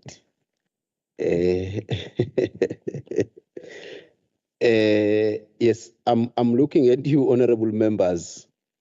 Of course, it's us who are going to be adopting this. You know, where there need to be amendments, we'll do them before the processes are finalized, because it's our own processes. And I don't think that we can argue about them at this point in time, because it was merely just a presentation which would amend those sections when and if it's necessary. Yes. Yes, Honorable CQ. Oh, you're fine. Okay, sure. Oh, I thought that. Yeah, I think if there is no comment, it doesn't seem that there is any other. Yes, there is only one hand. Mshazi. Thank you very much, Chair, and greetings to honorable members and the colleagues that are joining us in the platform, as well as colleagues from the Gauteng legislature. I wanted, Chair, to address the issue of capacity, which is coming up. In terms of the processes, the requirement that the legislature has identified in terms of the strategic direction is firstly the one that says, as an institution, we need also to have an instrument that will assist the institution in terms of processing a money bill. And that is the first phase. The second phase is the one that then speaks to the capacity for it to be implemented effectively. Which is where the comments that the honorable members and the chairperson are raising becomes critical, to say, are we properly structured and structured effectively to be able to live up to the expectation of the legislation. The constraints that the institution is faced with are the financial constraints, which are also leading to instances where currently we have positions that may be in the organogram but were unable to fill simply because of the financial constraints. Whilst in November last year, as part of the adjustments, the MEC for Treasury was able to advance the budget to enable the institution to fill some of the vacancies. The reality is that as an institution, we still need to prioritize to say where are the immediate needs and the critical needs. That therefore speaks to the issue of support of the committee as it becomes system with the implementation of the bill once it becomes an act. What has occurred is that as part of implementation of the oversight model, as an institution, we had to benchmark with the National Parliament in terms of their PBO, the Budget Office. And we then established our own unit, which currently is, because of the lack of finances, is reporting to Senior Manager, Research and Knowledge Management. That was prior the requirement of the legislature needing to then focus on the money bills. And we do, Chair, anticipate that we might need to also engage on the resource requirements, the capacity requirements. However, we do need to indicate that the current team that we have is actually supporting the committees in line with the current profiles that we had established, and there being a need for the institution to then rework the profiles, the issues of capacity, as Werner has indicated, will have to be relooked at so that we ensure that the unit grows with the requirement of the institution. Thank you very much, Chair. No, thank you so much. We hear you, Mshaz. But Finance Committee, as it stands, it does not have a budget, and we've written a formal request which has not been responded to, let alone allocating a resource. But the issues you are raising, I think as part of this process, the legislature ought to deal with the issue. If there is an issue of a budget, it should be the part and parcel. And then I think this is what we are saying. It should be part and parcel of the entire process. You know, we must not short-circuit the process and say, because of budgetary constraints, we are now going to utilize an internal unit, which, as we're sitting here, it has not been effective, that unit. And we are saying we are going to utilize in the very same unit, you know, in this instance, in the amendment of the money bill process, in the budget office. I don't think that will be doing justice as we sit here as with honorable members, you know. But of course, honorable members, when time comes, they will speak on their behalf. I'm not speaking on their behalf. I think we are just highlighting issues which are of concern. The task that we've been given of oversight, as I've mentioned, is that they ought to be changed. The way we used to do things moving forward ought to be changed, you know, so that we are able to do our function appropriately. This is where we are. You know, of course, administration, they can explain their things the way that they want to explain, but this is where we are, you know, in terms of where we want to go as the chairpersons, as various portfolio committees, and so forth. And I think that's where that's what we are saying. Unless if there is any other issue, honorable members. Of course, tomorrow is still another day. We're still going to have a proper discussion again after your presentation on a clause by clause. Now we are going to be pinpointing that on this particular clause, what is our view? On this particular clause, what is our view? We'll have that time tomorrow to deal with all of those. Otherwise, I think there is no. Thank you so much for the presentation once again, the two of you colleagues from the provincial legislature. I've got before we get into the closure of the session for today. You know, we are very considerate. We do not want to go beyond. You know, we see the first issue is that there is an announcement with regards to the members who have not submitted their disclosure forms. You must know, if you have not submitted, you must know that you are in contravention.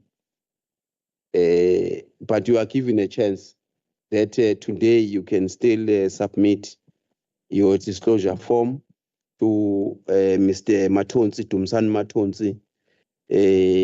You can bring it hard copy to him next to our cafeteria where we normally eat. There is the office there in Members of Affairs office, or you can email it to matonzid@kznlec.gov.za. So we really request that there by the dining hall, you can submit those. They are very important.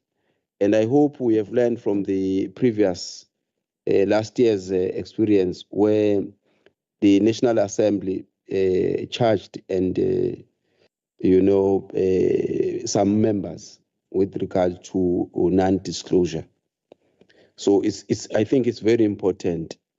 We also would like to request the chairperson of committees to Honorable Dr. Mahlaba to pass our token of appreciation to Honorable Mosai. We've prepared a small token of appreciation for your presence here, ma'am. We really appreciate that you've taken time to come to be with us so that we can learn from you. So we've gotten a token of appreciation for yourself as well as Mr. Chilwane, whom was here. Can I request that the Honorable Chair of Chairs come through so that he can then, on our behalf, hand over this token of appreciation.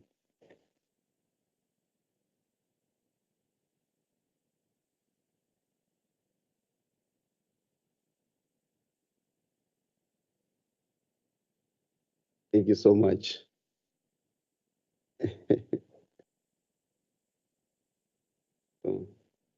No, thank you so much. You will then take it for Mr. Chilwane also. Please bring it to the Chair of Chairs.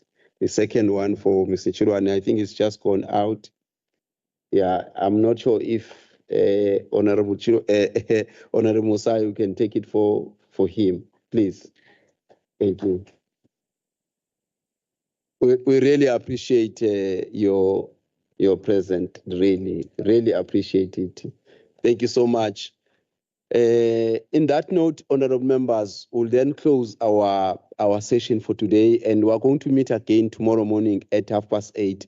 All of us are invited for lunch that is being served at our dining hall. Thank you so much.